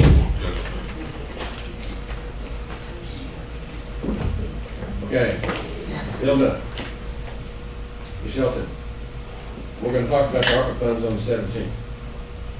Okay. Okay. But that's a big item for us. Okay, one thing that's a big item for us is all of this stuff that's up in the air. You've heard we have 3 workshops. There is a whole lot of detailed work that has to go on between now and the 31st. And so the sooner we know your wage adjustments, the sooner we know the plans, the better and longer we have to get it all put together. And so we're just requesting that y'all keep that in mind. is it possible, and I think it probably isn't, but is it possible to redo that summary sheet by Monday? I would say no at this time, because what all are you want me to redo it with? Well- We were trying to get the departmental in and freeze it, and then move it to a separate, where y'all And we now haven't can done make any changes We that haven't you made want. those decisions Yeah. Right. That's on us. Yeah. Right now, it's incremental changes, and there's so many of them out there. It's updating it is kind of like, I why? know. Because the big items We are still understand. up. Thank you. We're sorry. We appreciate what you're doing. Hey, keep pushing us if something gets overlooked. Okay, Does 8 it- o'clock Monday night. you does can it come make- if you're finished. See, there's a big break workshop between next Monday, the 17th, and then the 31st. Does it make sense for us to add a workshop in between this? We need to get that summary sheet I was thinking. redone after taking out the 1 million for the flood control and changing to a tax note roughly. I mean, I can't vote or decide on a wage adjustment unless I know where we are. Okay, so basically, here's where we are right now. You take out 3 million roughly in a tax note, and you take out 1.5 for ARPA. We're looking at needing about 6.3 million. So that puts us at, what I say, 3 and 1.5 at 4.5. So we're pretty close ballparking it. Another million on the floor. And then $1 million on the other, thank you, I knew there was one more. So that's, we're talking about 5.5 now, we need 6.3. So that's more reasonable, so if we can do it based on estimates now. Estimates are fine. So that's kind of where we are. You're rounding it. You went up instead of down. Oh, I went up adding what we found. We found the 1.5 for ARPA, 3 million for the tax, and $1 million for the flood. So that's 5.5. And to get to 25% is about $6.3 million.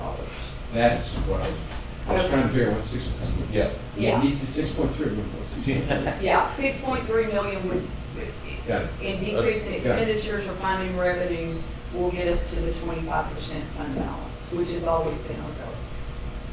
I still think another workshop might help in between those two. Well, we can decide that on Monday. Okay. Give Jody your time. The more we get ready for that, the less time we have to spend on all the detail stuff and getting the position scheduled. Okay. On the Monday. 30, the 31st about tax rates, I can't guarantee much then because the appraisal district doesn't have to certify until the 25th. I know. And to be honest, That's close, yeah. I don't know. Yeah. So, Okay. Well, we're all in this train wreck together. And Jonathan, by the 31st, we will have an updated schedule if we can get all of the big decisions. Okay. We're adjourned. oh yeah.